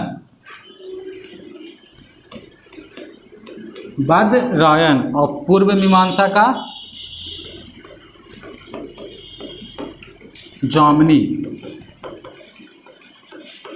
पूर्व मीमांसा का कौन थे दोस्तों, तो जामिनी। और उत्तर मीमांसा का कौन थे, बदरायन। वैशेषिक का कनौद, न्याय दर्शन का गौतम, योग दर्शन का पतंजलि और सांख्य दर्शन का कपिल थे। ये 6 दर्शन का नाम याद रखिएगा। अगला क्वेश्चन चलते हैं। अगला क्वेश्चन क्या चाहिए, अलवार संघ डैश के उपासक थे। तो याद रखिएगा जो अलवार संघ थे दोस्तों वो किसके उपासक थे, तो किसके, विष्णु के उपासक थे। किसके उपासक थे, तो विष्णु के उपासक थे। जो अलवार संत में याद रखिएगा दोस्तों मेनली कि अलवार संत की संख्या कितनी थी और नयनार संत की संख्या कितनी थी। तो अलवार संतों की संख्या कितनी थी, तो कितने थी, तो 12। याद रखिएगा अलवार संतों की संख्या कितनी है दोस्तों, तो 12। और नयनार संतों की संख्या देखते हैं दोस्तों, नयनार संतों की संख्या कितनी थी, तो 63, याद रखिए। कितने उपासक थे नयनार संतों के? तो 63 उपासक थे। और अलवार संतों की संख्या कितनी थी? तो 12, याद रखिएगा। और ये किसके प्रवर्तक थे? जैसे ये उपासक किसके थे? विष्णु के। तो नयनार संतों जो थे वो किसके थे दोस्तों? नयनार वो शिव के, याद रखिएगा। नयनार किसके उपासक थे? तो भगवान शिव के उपासक थे, याद रखिएगा। अगला क्वेश्चन क्या चाहिए? अब्दुल रज़ाक किसके शासनकाल में भारत आया था? अभी हम लोग पढ़े दोस्तों क्या चीज? विजयनगर साम्राज्य के बारे में। विजयनगर साम्राज्य के बारे में हम लोग पढ़ रहे थे। उसमें क्या चीज? 4 वंश पढ़ रहे थे। उसमें 4 वंश में हम लोग क्या चीज पढ़े दोस्तों? विजयनगर साम्राज्य में हम लोग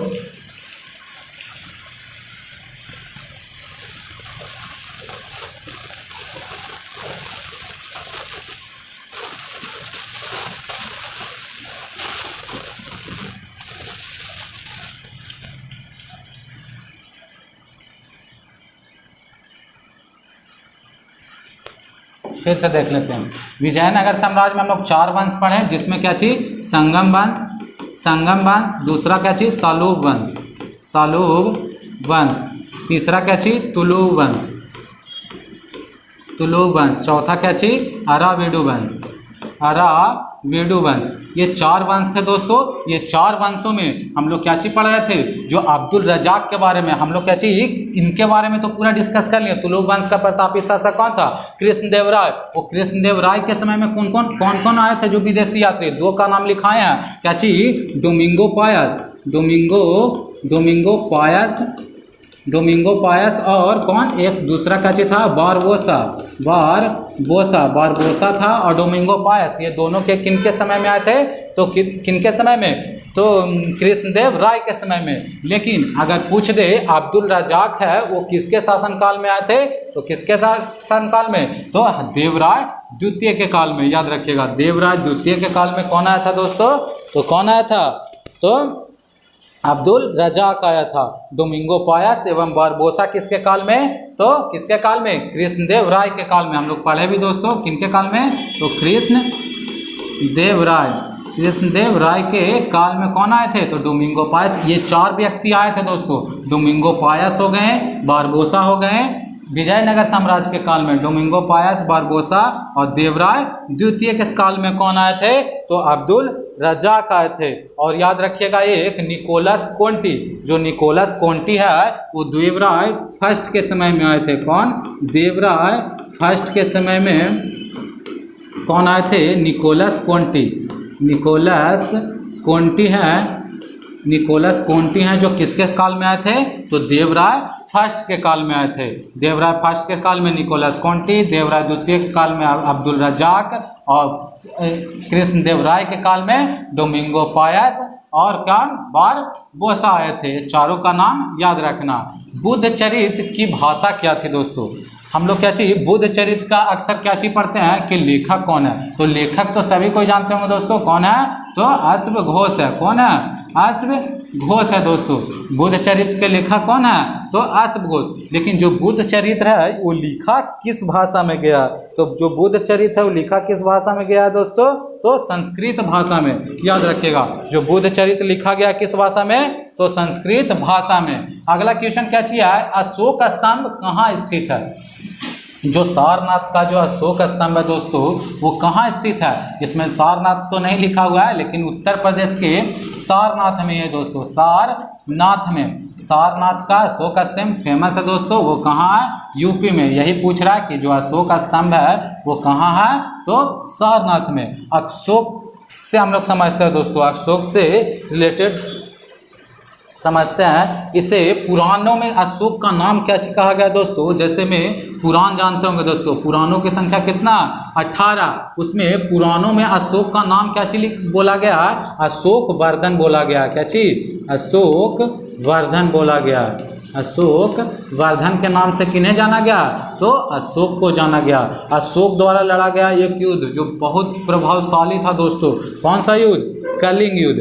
कौन सा युद्ध? कलिंग युद्ध। उस समय कलिंग की राजधानी कहाँ थी? ये भी बताइएगा। कलिंग की राजधानी कहाँ थी? तो दोस्तों तो तोसली थी। कलिंग की राजधानी कहाँ थी? तो तोसली थी। और कलिंग जो युद्ध हुआ था वो कब हुआ था दोस्तों? 261 BC में। कब हुआ था? 261 BC में। इसी युद्ध में से प्रभावित होकर के क्या चीज, जो अशोक था वो सभी मतलब कौन सा, बौद्ध धर्म से जुड़ गया था दोस्तों। कौन सा धर्म से? तो बौद्ध धर्म से जुड़ गया था। कौन जुड़ गया था? बौद्ध धर्म से जुड़ गया था दोस्तों।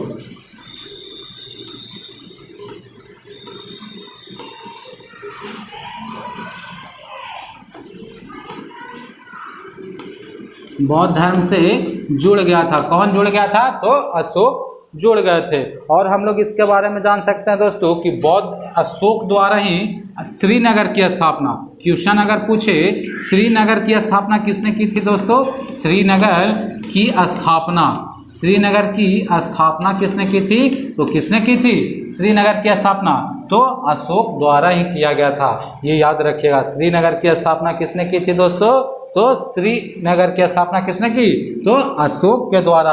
और ये किस पुस्तक में लिखा गया? पुस्तक द्वारा बताया गया कि श्रीनगर की स्थापना अशोक ने किया गया था। तो किसके, कौन सा पुस्तक? तो राजतरंगिणी में बताया गया है दोस्तों। राजतरंगिणी में बताया गया है क्या चीज? राजतरंगिणी में बताया गया कि श्रीनगर की स्थापना अशोक के द्वारा की गई है। और राजतरंगिणी जो है वो किसके द्वारा लिखा गया पुस्तक है? तो कल्हण के द्वारा। किसके द्वारा? कल्हण के द्वारा लिखा गया पुस्तक है। इतना पॉइंट अशोक से कम याद रखिएगा। आगे चलते हैं दोस्तों। आगे क्या चीज है? अगला क्वेश्चन, पंचतंत्र के लेखक कौन है? पंचतंत्र के लेखक का नाम पूछ रहा है दोस्तों। पंचतंत्र का लेखक का नाम क्या चीज है? ऑप्शन पढ़िए, विष्णु शर्मा या भास या विशाख दत्त या अमर सिंह। तो पंचतंत्र के लेखक कौन है दोस्तों? पंचतंत्र के हम लोग कितनों बार भी पढ़े हैं। क्या चीज? पंचतंत्र का लेखक कौन है? विष्णु शर्मा है। विष्णु शर्मा क्या चीज के लेखक थे? तो पंचतंत्र के। भास का हम लोग पढ़े हैं दोस्तों। कर्णभार किसके लेखक कौन है? तो कौन? भास जी द्वारा लिखा गया। बाल चरित्र किसके द्वारा लिखा गया? तो भास द्वारा। विशाख दत्त द्वारा मुद्रा राक्षस, ये तो बहुत बार पढ़े हैं। मुद्रा राक्षस के लेखक कौन है दोस्तों? तो विशाख दत्त है, याद रखिएगा। मुद्रा राक्षस, विशाख दत्त, भास, कर्णभार और बालचरित्र विष्णु शर्मा द्वारा पंचतंत्र को लिखा गया, याद रखिएगा। अगला क्वेश्चन क्या चीज है? अंग की राजधानी क्या है दोस्तों? हम लोग दोस्तों क्या चीज पढ़े हैं?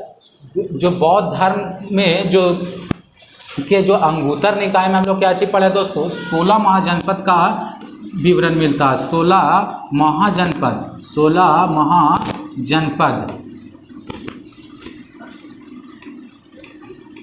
महाजनपद का हम लोग का विवरण कहाँ मिलता? तो अंगुत्तर निकाय में, याद रखिएगा। अंगुत्तर निकाय में 16 महाजनपद का क्या चीज मिलता? ये विवरण मिलता। वही 16 महाजनपद से अक्सर क्वेश्चन में पूछ देता है दोस्तों। ये सब जो 16 महाजनपदों की जो राजधानी है ये पूछ देता है। तो अंग की राजधानी पूछ रहा। अंग की राजधानी कहाँ थी? तो चंपा थी। और ये हम लोग 16 महाजनपदों की राजधानी को देखते हैं। उसी तरीका से जैसे अंग की राजधानी कहाँ थी दोस्तों? तो चंपा, ये तो याद भी हो सकता है। अंग के बाद काशी जो बगल में ही है दोस्तों, वाराणसी। काशी की राजधानी कहाँ थी? तो वाराणसी। वत्स की राजधानी कौसंबी, बज्जी की राजधानी वैशाली, कोसल श्रावस्ती का राजधानी था। कोसल का राजधानी कहाँ था दोस्तों? श्रावस्ती में। मल का कुशीनगर में। पंचाल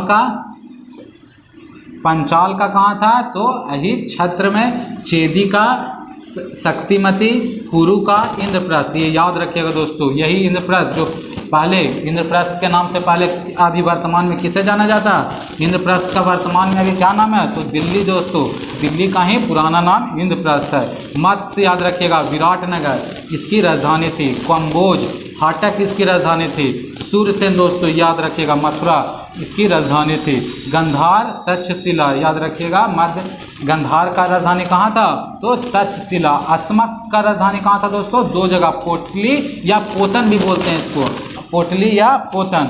मगध का ग्रीवराज और राजगिरी इसी को बोलते हैं दोस्तों। अवंतिका, उज्जैन या क्या चाहिए दोस्तों, महिष्मती या उज्जैन। अवंतिका कहाँ, उज्जैन। मगध का याद रखिएगा दोस्तों, मगध का कहाँ, ग्रीवराज। अस्मक का पोटली, और याद रखिएगा छेदी का शक्तिमती। कौशल वज्जी, ये सब तो याद भी होगा दोस्तों, अंग याद ही होगा, काशी याद ही होगा। वत्स का कौसंबी याद रखिएगा, कौशल का श्रावस्ती, इतना याद रखिएगा कम से कम।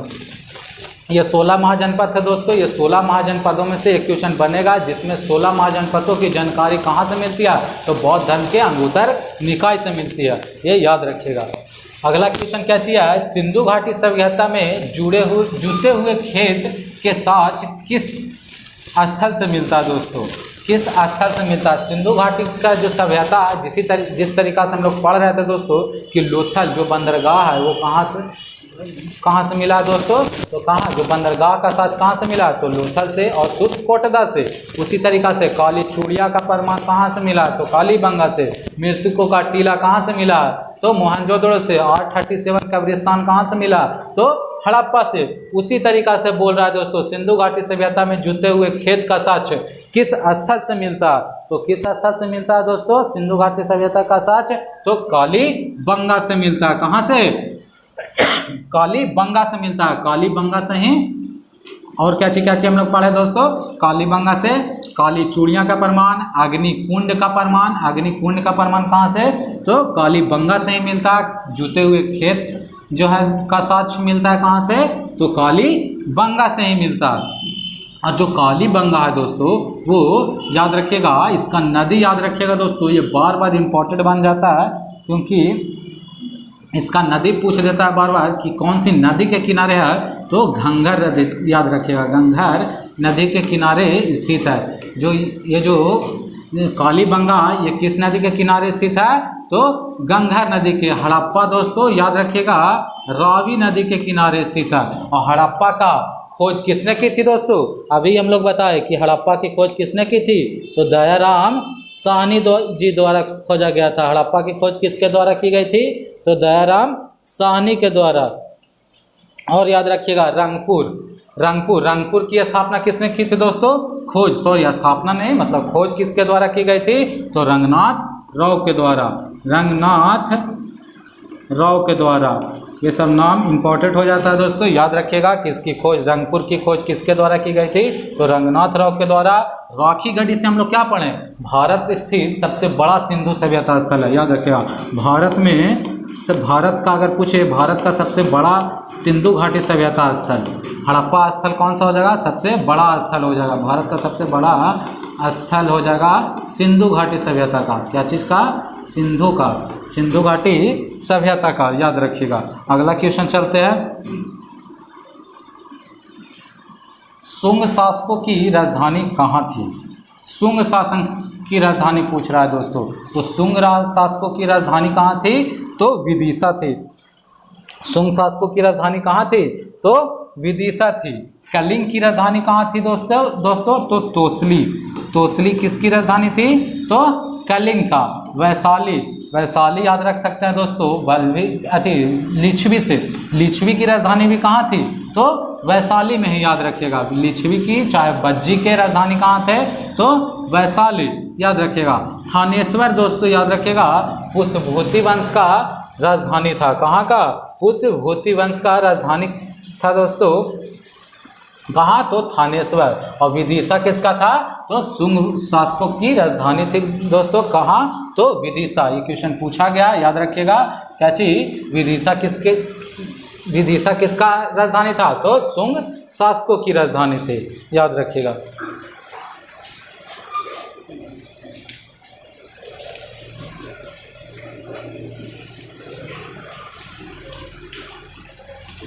नेचुरल हिस्टोरिका नामक पुस्तक के लेखक कौन है दोस्तों, नेचुरल हिस्टोरिका, याद रखिएगा कि नेचुरल हिस्टोरिका ये बहुत पुराना पुस्तक है दोस्तों, नेचुरल हिस्टोरिका। इसका जो लेखक थे वो कौन थे, तो प्लिनी द्वारा लिखा गया पुस्तक है दोस्तों। क्या चीज, नेचुरल हिस्टोरिका किसके द्वारा लिखा गया, तो प्लिनी द्वारा, याद रखिएगा। टोलमी द्वारा क्या चीज लिखा गया दोस्तों, भारत का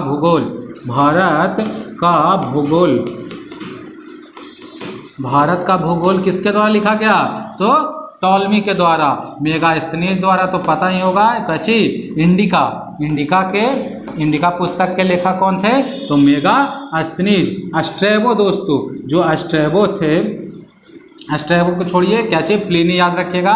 और क्या चीज ये प्लिनी किसके द्वारा लिखा गया दोस्तों? तो किसके द्वारा? नेचुरल हिस्टोरिका टॉलमी, भारत का भूगोल, मेगास्थनीज, इंडिका। स्ट्रैबो द्वारा भी याद रखिएगा दोस्तों। कभी कभी पूछ देता है क्या चीज, ऐसे भूगोल भी देता है, कभी कभी ऐसे देता है क्या चीज, ज्योग्राफिया, इंग्लिश में लिख देता है, ज्योग्राफिका लिख देता है, ज्योग्राफिका पुस्तक के लेखक कौन है? तो कौन? स्ट्रैबो थे, याद रखिएगा। मेगास्थनीज, इंडिका, टॉलमी, भारत का भूगोल, प्लिनी, नेचुरल हिस्टोरिका नामक पुस्तक के लेखक थे दोस्तों, याद रखिएगा। अगला क्वेश्चन क्या चाहिए? अगला क्वेश्चन देखते हैं, सत्यमेव जयते युक्ति कहाँ से ली गई है? जो सत्यमेव जयते युक्ति है दोस्तों, वो कहाँ से ली गई है? तो वेदों से ली गई है, या मुंडको उपनिषद से ली गई है, या पुराणों से ली गई है। इससे दो क्वेश्चन बनता है दोस्तों। जैसे पूछा गया क्या चीज, सत्यमेव जयते, ये कहाँ से लिया गया? तो मुंडको उपनिषद से। ये सबको जब पता होगा, ये तो इजी क्वेश्चन है। क्या चीज, जो सत्यमेव जयते युक्ति है वो कहाँ से लिया गया? तो कहाँ से? मुंडको उपनिषद से। लेकिन पूछा हुआ दोस्तों क्वेश्चन एक और, क्या चीज, तमसो माँ ज्योतिर्गम्य, क्या चीज, एक श्लोक में सुने होंगे दोस्तों, क्या चीज, तमसो माँ ज्योतिर्गम्य।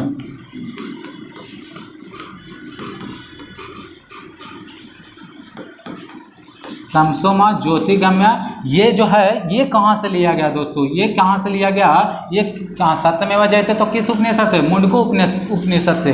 लेकिन जो तमसो माँ ज्योतिर्गम्य हो गया, और एक याद रखिएगा, जो ओम लिखा था दोस्तों, क्या चीज, ओम लिखा था, ये जो दोनों है, ये कहाँ से लिया गया? तो बृहदरायण उपनिषद से। कहाँ से? बृहदरायण उपनिषद से।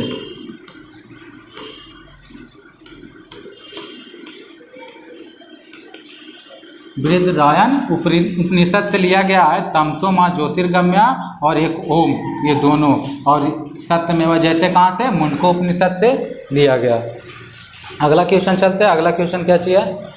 पाटलिपुत्र नगर के संस्थापक कौन थे दोस्तों? तो पाटलिपुत्र के नगर के संस्थापक कौन थे? ऑप्शन देखिए क्या चाहिए, चंद्रगुप्त मौर्य, अशोक, या उदयन, या हर्षवर्धन। तो याद रखिएगा, जो पाटलिपुत्र के संस्थापक कौन थे? उदयन थे। उदयन ने ही दोस्तों जो पाटलिपुत्र नगर को क्या चीज, मगध का राजधानी बनाया था। क्या चीज बनाया था? तो राजधानी बनाया था दोस्तों। पहले राजधानी कहाँ था? राजगिरी था। वही राजगिरी का राजधानी चेंज करके किसने चेंज किया था? तो उदयन ने ही चेंज किया था। उसका नाम क्या चीज रखा था? तो पाटलिपुत्र नगर रखा था। इसीलिए बोला जाता है पाटलिपुत्र नगर के संस्थापक कौन थे? तो उदयन को माना जाता है। नालंदा विश्वविद्यालय के प्रमुख महान बंगाली विद्वान कौन थे दोस्तों? जो नालंदा विश्वविद्यालय के प्रमुख महान बंगाली विद्वान कौन थे? तो कौन थे दोस्तों? ऑप्शन पढ़िए, वसुबंधु, नागार्जुन, या विज्ञान अतीश, या शिलभद्र। इसमें ध्यान से देखिएगा दोस्तों, कौन थे दोस्तों? क्या चीज, नालंदा विश्वविद्यालय के प्रमुख महान बंगाली विद्वान कौन थे? तो वसुबंधु थे, या नागार्जुन थे, या विज्ञान अतीश थे, या शिलभद्र थे। तो जो शिलभद्र थे उन्हीं को क्या चीज बोला जाता था? नालंदा विश्वविद्यालय का महान बंगाली विद्वान के नाम से जाना जाता था। याद रखिएगा। और याद रखिएगा नागार्जुन के बारे में, हम लोग क्या चीज़, समुद्रगुप्त को भारत का नेपोलियन कहा जाता है। लेकिन भारत का आइंस्टीन पूछे तो, भारत का आइंस्टीन पूछे तो किससे बोला जाएगा? नागा अर्जुन को। भारत का आइंस्टीन किसे बोला जाता है? तो नागा अर्जुन को बोला जाता। शून्यवाद का प्रवर्तक कौन थे? शून्यवाद का प्रवर्तक किसे माना जाता? तो किसे माना जाता? नागा अर्जुन को ही माना जाता दोस्तों। शून्यवाद का प्रवर्तक भारत का आइंस्टीन किसे कहा जाता है? तो किसे तो नागा अर्जुन को ही कहा जाता है दोस्तों। और इसके द्वारा एक लिखा गया पुस्तक है क्या चीज, माध्यमिका सूत्र दोस्तों। ये सुने होंगे नाम, क्या चीज, माध्यमिका सूत्र पुस्तक के लेखक पुस्तक है दोस्तों, ये पुस्तक के लेखक कौन थे? तो नागार्जुन थे, याद रखिएगा। अगला क्वेश्चन चलते हैं। किसके भक्ति परक गीतों का संकलन अभंग नाम से प्रसिद्ध है दोस्तों? अभंग नाम से प्रसिद्ध है। ऑप्शन पढ़िए, नामदेव है दोस्तों, कबीरदास है, या मीराबाई है, या शंकर देव है। तो याद रखिएगा जो नामदेव है दोस्तों, वही नामदेव के जो भक्ति परक गीतों का संकलन है उसको क्या चीज नाम से जाना जाता है? याद रखिएगा क्या चीज, किनका किनका भक्ति परक संगीत गीत है? तो नामदेव का, याद रखिएगा। अगला क्वेश्चन चलते हैं। अगला क्वेश्चन क्या चाहिए? सिंधु घाटी सभ्यता के लोग किसकी पूजा करते थे? हम लोग क्या चीज पढ़े दोस्तों? वैदिक सभ्यता में। वैदिक सभ्यता में हम लोग क्या चीज पढ़े स्टार्टिंग में? पूर्व वैदिक में इंद्र के पूजा करते थे और उत्तर वैदिक काल में प्रजापति की पूजा करते थे। लेकिन हम लोग यहाँ क्या चीज पूछ रहा है अब? सिंधु घाटी सभ्यता के लोग जो थे वो किसकी पूजा करते थे? तो सिंधु घाटी जो सभ्यता के लोग थे वो किसकी पूजा करते थे? तो पशुपति की पूजा करते थे, याद रखिएगा। जो सिंधु घाटी सभ्यता के जो लोग थे दोस्तों वो किसके पूजा करते थे? तो पशुपति की पूजा करते थे। अब हम लोग समझते हैं सिंधु घाटी सभ्यता के बारे में। हम लोग पढ़े दोस्तों, इसका कार्यकाल कितना से कितना तक था? 2500 से 1700 BC तक। कितना से? 2500 से 1700 BC तक। इसका संस्थापक कौन थे? दयाराम साहनी को माना जाता। लेकिन इसका नामकरण किसने किया था? तो किसने?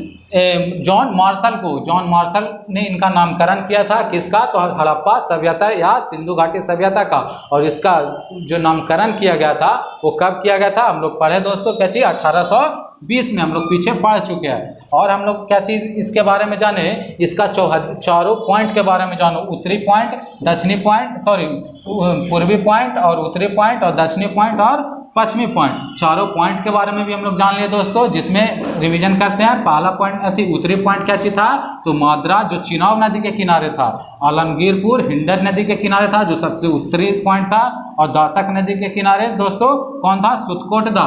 और दाइमाबाद जो कौन सा? प्रवार नदी। प्रवार नदी क्वेश्चन पूछ देता है दोस्तों कि प्रवार नदी क्वेश्चन पूछता है दाइमाबाद किस नदी के किनारे स्थित है? तो प्रवार नदी के किनारे। लेकिन क्वेश्चन पूछता है जो प्रवार नदी है वो किस नदी का सहायक नदी है? प्रवार नदी किस नदी का सहायक नदी है? तो गोदावरी का। किसका? गोदावरी का।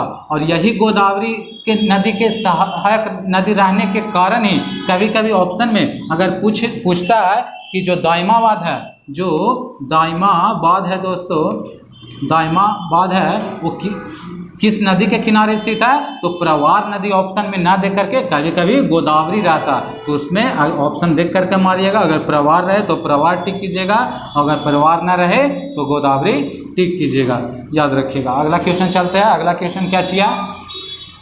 तंजौर के राजराजेश्वर शिव मंदिर का निर्माण किसने किया था दोस्तों? तो राजा राजराजेश्वर शिव मंदिर का निर्माण किसने किया था दोस्तों? तो राजा राज प्रथम ने। ये चंदेल शासक था दोस्तों। क्या चीज? राजा राज प्रथम द्वारा किया गया था। क्या चीज का? राजराजेश्वर शिव मंदिर का निर्माण किया गया था। कहाँ किस वंश का शासक था? तो चोल वंश का शासक था, याद रखिए। किस वंश का? तो चोल वंश का। और चोल वंश का संस्थापक कौन था दोस्तों? संस्थापक कौन था चोल वंश का? तो कौन था? तो विजयालय था। कौन? विजयालय। विजयालय कौन क्या चीज था? तो चोल वंश का संस्थापक था, याद रखिएगा। अगला क्वेश्चन चलते हैं। अगला क्वेश्चन क्या चाहिए? मलिक मोहम्मद जायसी द्वारा रचित महाकाव्य है दोस्तों। जो मलिक मोहम्मद जायसी द्वारा रचित जो महाकाव्य है वो कौन है? तो पद्मावत है, या हंसावली है, या मृगावती है, या मधुमालती है दोस्तों। जो पद्मावत है इसकी रचनाकार है दोस्तों, वो कौन है? मलिक मोहम्मद जायसी। मलिक मोहम्मद जायसी द्वारा रचित महाकाव्य क्या चाहिए? वो पद्मावत ही है दोस्तों, याद रखिएगा। पद्मावत का रचनाकार कौन किसने किया था दोस्तों? तो किसने? मलिक मोहम्मद जायसी ने। और याद रखिएगा जो मृगावती है दोस्तों वो कुतुबन। मृगावती जो पुस्तक है दोस्तों इसकी रचनाकार किसने किया था?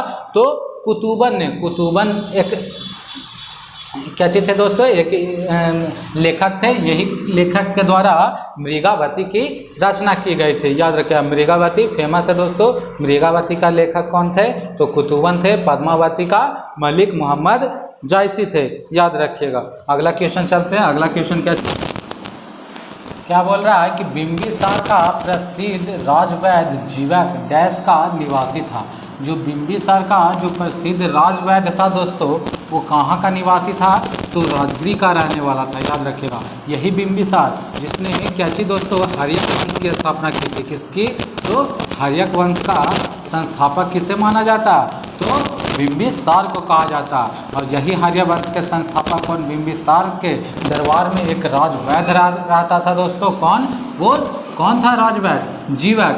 यही जीवक दोस्तों जो भगवान बुद्ध को क्या चीज, भगवान बुद्ध को सेवा के लिए गए थे दोस्तों। भगवान बुद्ध को सेवा के लिए कौन गए थे, तो जीवक। जीवक को भेजा किसने था, तो बिंबिसार ने। और बिंबिसार किस वंश के संस्थापक थे, हर्यक वंश के संस्थापक थे। और याद रखिएगा, जो जीवक थे वो कहाँ के रहने वाले थे, तो राजगिरी का। ये क्वेश्चन पूछा गया कि जीवक का निवासी कहाँ का निवासी था, तो कहाँ का निवासी था जीवक, तो राजगिरी का निवासी था। याद रखिएगा। अगला क्वेश्चन क्या चाहिए, विनय पिटक पुस्तक किसके संबंधित थे दोस्तों। याद रखिएगा, जो विनय पिटक है, जो विनय पिटक है, ये बुद्ध भगवान के, बुद्ध क्या चाहिए दोस्तों, ऑप्शन में क्या चाहिए, बौद्ध संघ के नियम। जो बुद्ध भगवान के जो बौद्ध धर्म है दोस्तों, उसमें कई नियम बनाए गए। वही नियम किसमें संकलन किया गया, तो विनय पिटक में किया गया। इसीलिए याद रखिएगा, जो विनय पिटक जो पुस्तक है किस धर्म से संबंधित है, तो बौद्ध धर्म से संबंधित है। अगला क्वेश्चन क्या चाहिए, कौन सा महाजनपद छठी से चौथी शताब्दी ईसा पूर्व में मध्य सबसे शक्तिशाली जनपद बना है दोस्तों। हम लोग 16 महाजनपद पढ़े दोस्तों, जिसमें 16 महाजनपदों में से क्या चीज पढ़े, क्या चीज 16 महाजनपदों में से क्या पढ़े, का राजधानी पढ़ लिए। और 16 महाजनपदों की जानकारी कहाँ से मिलती है, ये भी हम लोग जाने, कहाँ से, अंगुत्तर निकाय से मिलती है। 16 महाजनपदों की जानकारी कहाँ से मिलती है, तो अंगुत्तर निकाय से। 16 महाजनपदों की जानकारी कहाँ से मिलती है, तो अंगुत्तर निकाय से मिलती है, अंगुत्तर निकाय से।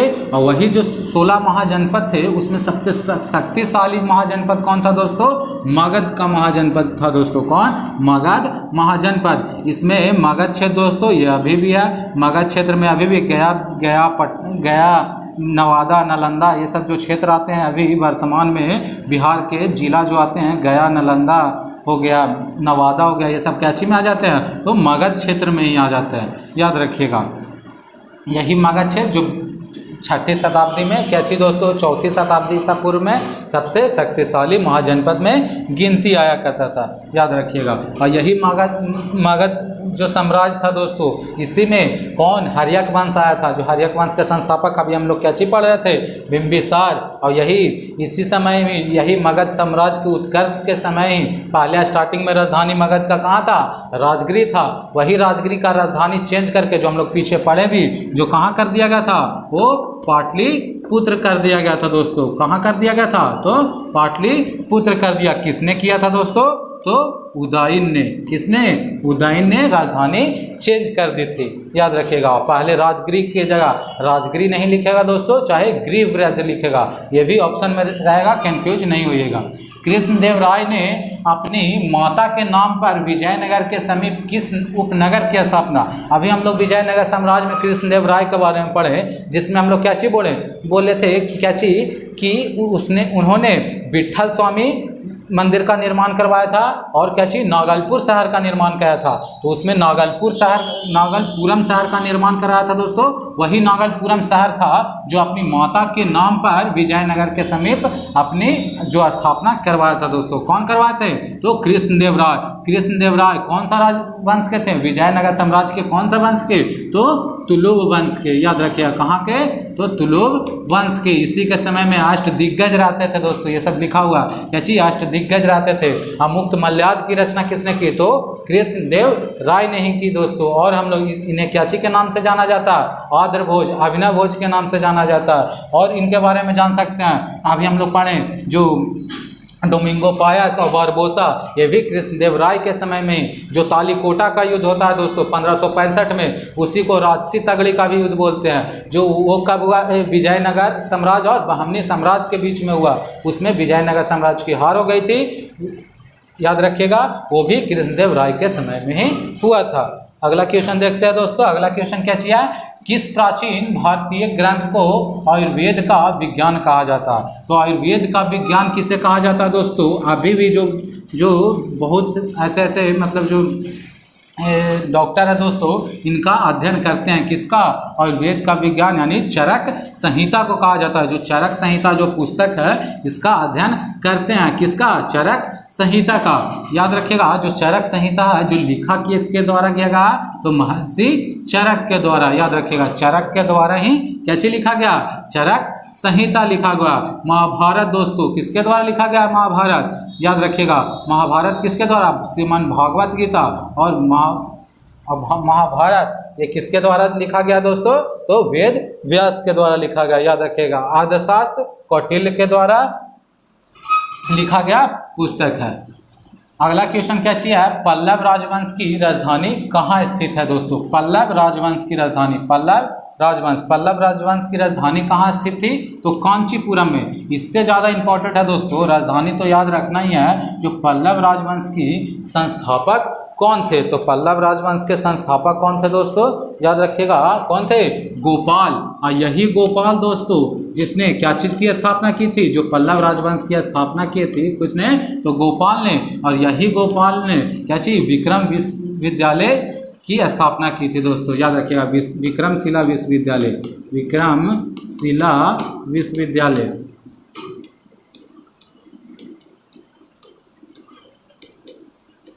विक्रमशिला विश्वविद्यालय की स्थापना किसने की थी दोस्तों, तो किसने, गोपाल ने।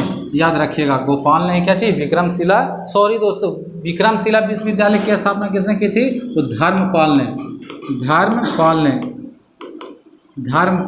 और गोपाल क्या चीज था, तो क्या चीज था, पल्लव वंश का क्या चीज, संस्थापक था।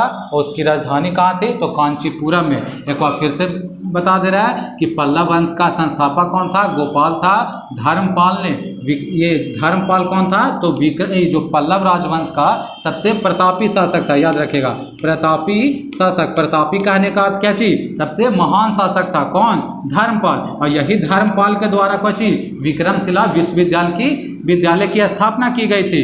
एक चीज और याद रखेगा, देवपाल के द्वारा, देवपाल, इसी को बताने में कंफ्यूज हो गए थे दोस्तों। जो देवपाल है, इसने क्या चीज, जो ये क्वेश्चन पूछा गया क्या चीज, कि देवपाल के द्वारा किस चीज का स्थापना किया गया था, तो उदंतपुरी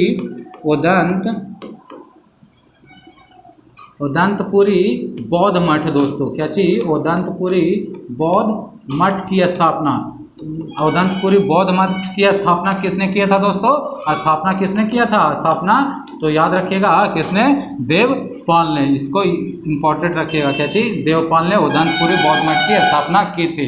विक्रमशिला विश्वविद्यालय की स्थापना किसने, धर्मपाल ने। और धर्मपाल किस वंश का था, तो पल्लव वंश का सबसे प्रतापी शासक था।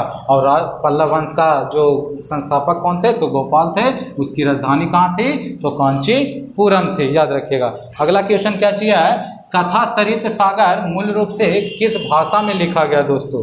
जो कथा सरित सागर है, ये मूल रूप से किस भाषा में लिखा गया है, तो संस्कृत भाषा में लिखा गया। याद रखिएगा, जो कथा सरित सागर है, ये किस भाषा में लिखा गया, तो संस्कृत भाषा में लिखा गया।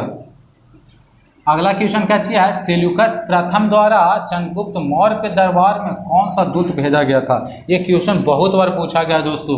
जो सेल्यूकस निकेटर था, जो सेल्यूकस निकेटर बोलते हैं, चाहे सेल्यूकस प्रथम लिखते हैं। याद रखिएगा, जो सेल्यूकस निकेटर था, उसको चंद्रगुप्त मौर्य के दरबार में एक दूत भेजा था। वो दूत का नाम क्या चीज था दोस्तों, तो फायान तो हो नहीं सकता दोस्तों। ये क्या चीज, फायान किसके समय में आया था, तो फाहियान चंद्रगुप्त मौर्य द्वितीय, चंद्रगुप्त मौर्य द्वितीय के समय में आया था। हेनसांग किसके समय में आया था? तो हर्षवर्धन के काल में, हम लोग पढ़े हैं। हेनसांग, हर्षवर्धन, फाहियान चंद्रगुप्त द्वितीय। डायमेकस एंटियोकस का था दोस्तों। क्या चीज? डायमेकस किसका था? तो अंतियोकस का, इसको बोलते हैं एंटियोकस चाहे अंतियोकस का, अंतिओकस का राजदूत था। कौन? डायमेकस। तो मेगास्थनीज था जो सेल्यूकस निकेटर के राजदूत था। कौन था? मेगास्थनीज था जो किसका राजदूत था? तो सेल्यूकस निकेटर का। किसके दरबार में आया था? तो किसके दरबार में? तो चंद्रगुप्त मौर्य के दरबार में। और मेगास्थनीज द्वारा लिखा गया पुस्तक तो पता ही होगा कौन क्या नाम था मेगास्थनीज का पुस्तक का नाम? इंडिका। और हेनसांग का पुस्तक का नाम क्या था दोस्तों? क्या? तो सी युकी। याद रखिएगा। ऋग्वेद में कितने मंडल है? तो याद रखिएगा आप पहले समझिएगा दोस्तों। वेद कितने हैं दोस्तों? तो वेद कितने हैं? तो 4 वेद है। कितना वेद है? तो 4 वेद है। याद रखिएगा। जो ऋग्वेद है, पहला वेद याद रखिएगा क्या चीज? ऋग्वेद है जो दोस्तों ये सबसे बड़ा वेद है। क्या चीज? सबसे बड़ा वेद है। सबसे बड़ा वेद कौन सा हो गया? ऋग्वेद। ऋग्वेद में ही दोस्तों 10 मंडल है। कितने? 10 मंडल है। 1028 ऋचाएँ है दोस्तों। कितना? 1028 ऋचाएँ हैं। याद रखिए ऋचाओं की संख्या कितनी है? ये 1028 है। चाहे ऋचाओं बोले या सूक्त लिखता है कभी कभी। क्या चीज? 1028 सूक्त है। याद रखिएगा। और ये 10 मंडल से ज़्यादातर क्वेश्चन बनता है दोस्तों। क्या चीज कि तीसरा मंडल में, जो तीसरा मंडल है दोस्तों, ये तीसरा मंडल में किस चीज़ का उल्लेख मिलता है? तो जो तीसरा मंडल में किस चीज़ का उल्लेख मिलता है? तो याद रखिएगा गायत्री मंत्र। गायत्री मंत्र है। जो गायत्री मंत्र है इसका उल्लेख कहाँ मिलता है? तो ऋग्वेद के तीसरा मंडल में। और जो गायत्री मंत्र है ये किस देवता को समर्पित है? तो भगवान सूर्य का। याद रखिएगा सूर्य भगवान का। सूर्य भगवान को समर्पित है दोस्तों। सूर्य भगवान को समर्पित कौन है? तो गायत्री मंत्र है। और जो 7वां मंडल है दोस्तों याद रखिएगा, 7वां याद रखिएगा, 7वां याद रखिएगा क्या चीज़ से? दशराज युद्ध।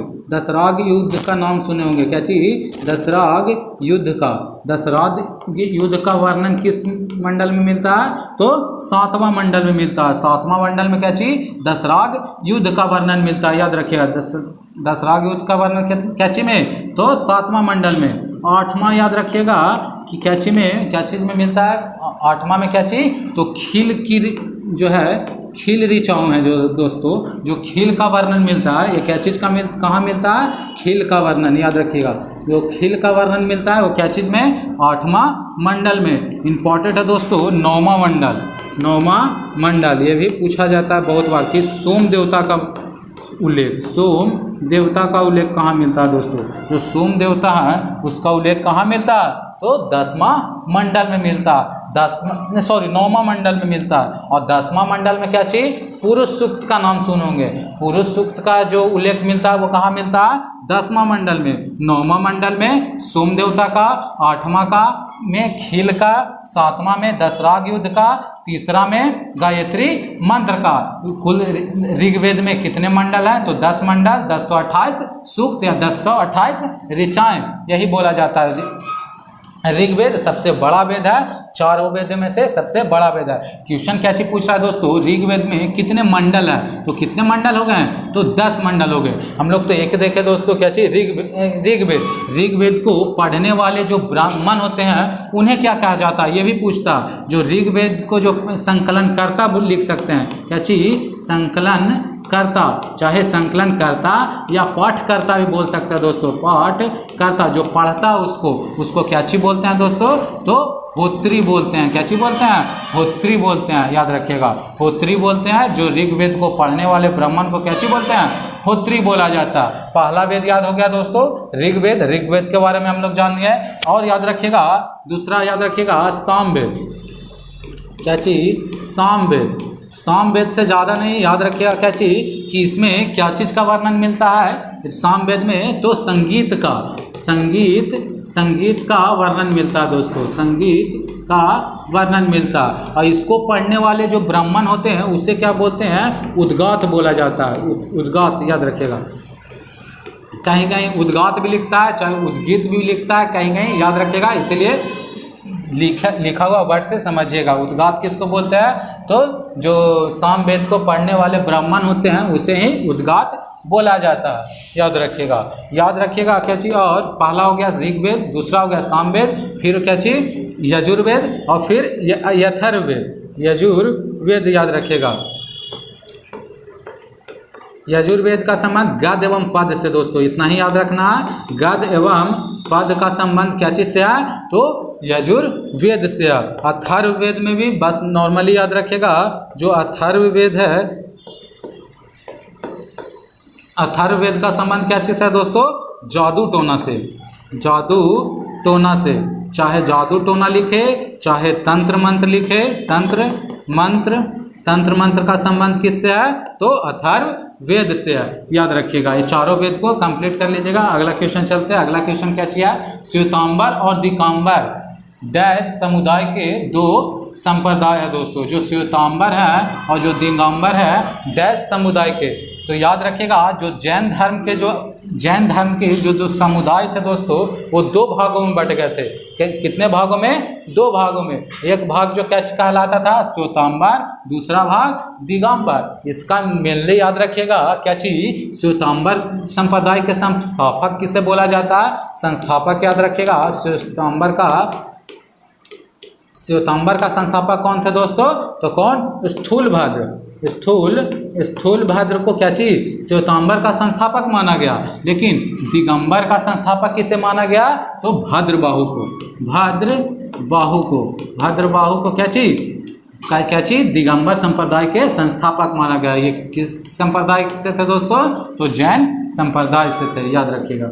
अगला क्वेश्चन क्या है, संत कबीर ने अपना आध्यात्मिक प्रशिक्षण नामक गुरु से प्राप्त किया था दोस्तों। जो संत कबीर था वो आध्यात्मिक प्रशिक्षण था, वो डैश नामक गुरु से प्राप्त किया था। तो किससे किया था दोस्तों, तो किससे, तो रामानंद से। इनका जो संत कबीर थे, इसका जो आध्यात्मिक गुरु थे, वो किससे प्रशिक्षण किए थे, किससे पढ़ाई किए थे, तो किससे, रामानंद से। याद रखिएगा। अगला क्वेश्चन क्या चाहिए, निम्न में से किसके द्वारा तीसरी शताब्दी में कामसूत्र की रचना, जो कामसूत्र की रचना दोस्तों वो किसके द्वारा की गई थी, तो वात्स्यायन। क्या चीज दोस्तों, ऑप्शन पढ़िए, वेद व्यास या वात्स्यायन या कौटिल्य या वाल्मीकि। तो याद रखिएगा जो कामसूत्र इंपॉर्टेंट है दोस्तों, क्या चीज, कामसूत्र की रचना किसके द्वारा की गई है, तो वात्स्यायन के द्वारा की गई है। वेद व्यास द्वारा दोस्तों हम लोग अभी पढ़े, श्रीमद् भागवत गीता की रचना किसने किया है, तो वेद व्यास के द्वारा की गई है। वाल्मीकि द्वारा रामायण की रचना की गई थी दोस्तों। कौटिल्य द्वारा अर्थशास्त्र, बहुत बार पूछा गया दोस्तों, अर्थशास्त्र की रचना किसके द्वारा की गई थी, तो किसके द्वारा, कौटिल्य के द्वारा की गई थी। वात्स्यायन के द्वारा कामसूत्र की रचना की गई है दोस्तों। अगला क्वेश्चन चलते हैं।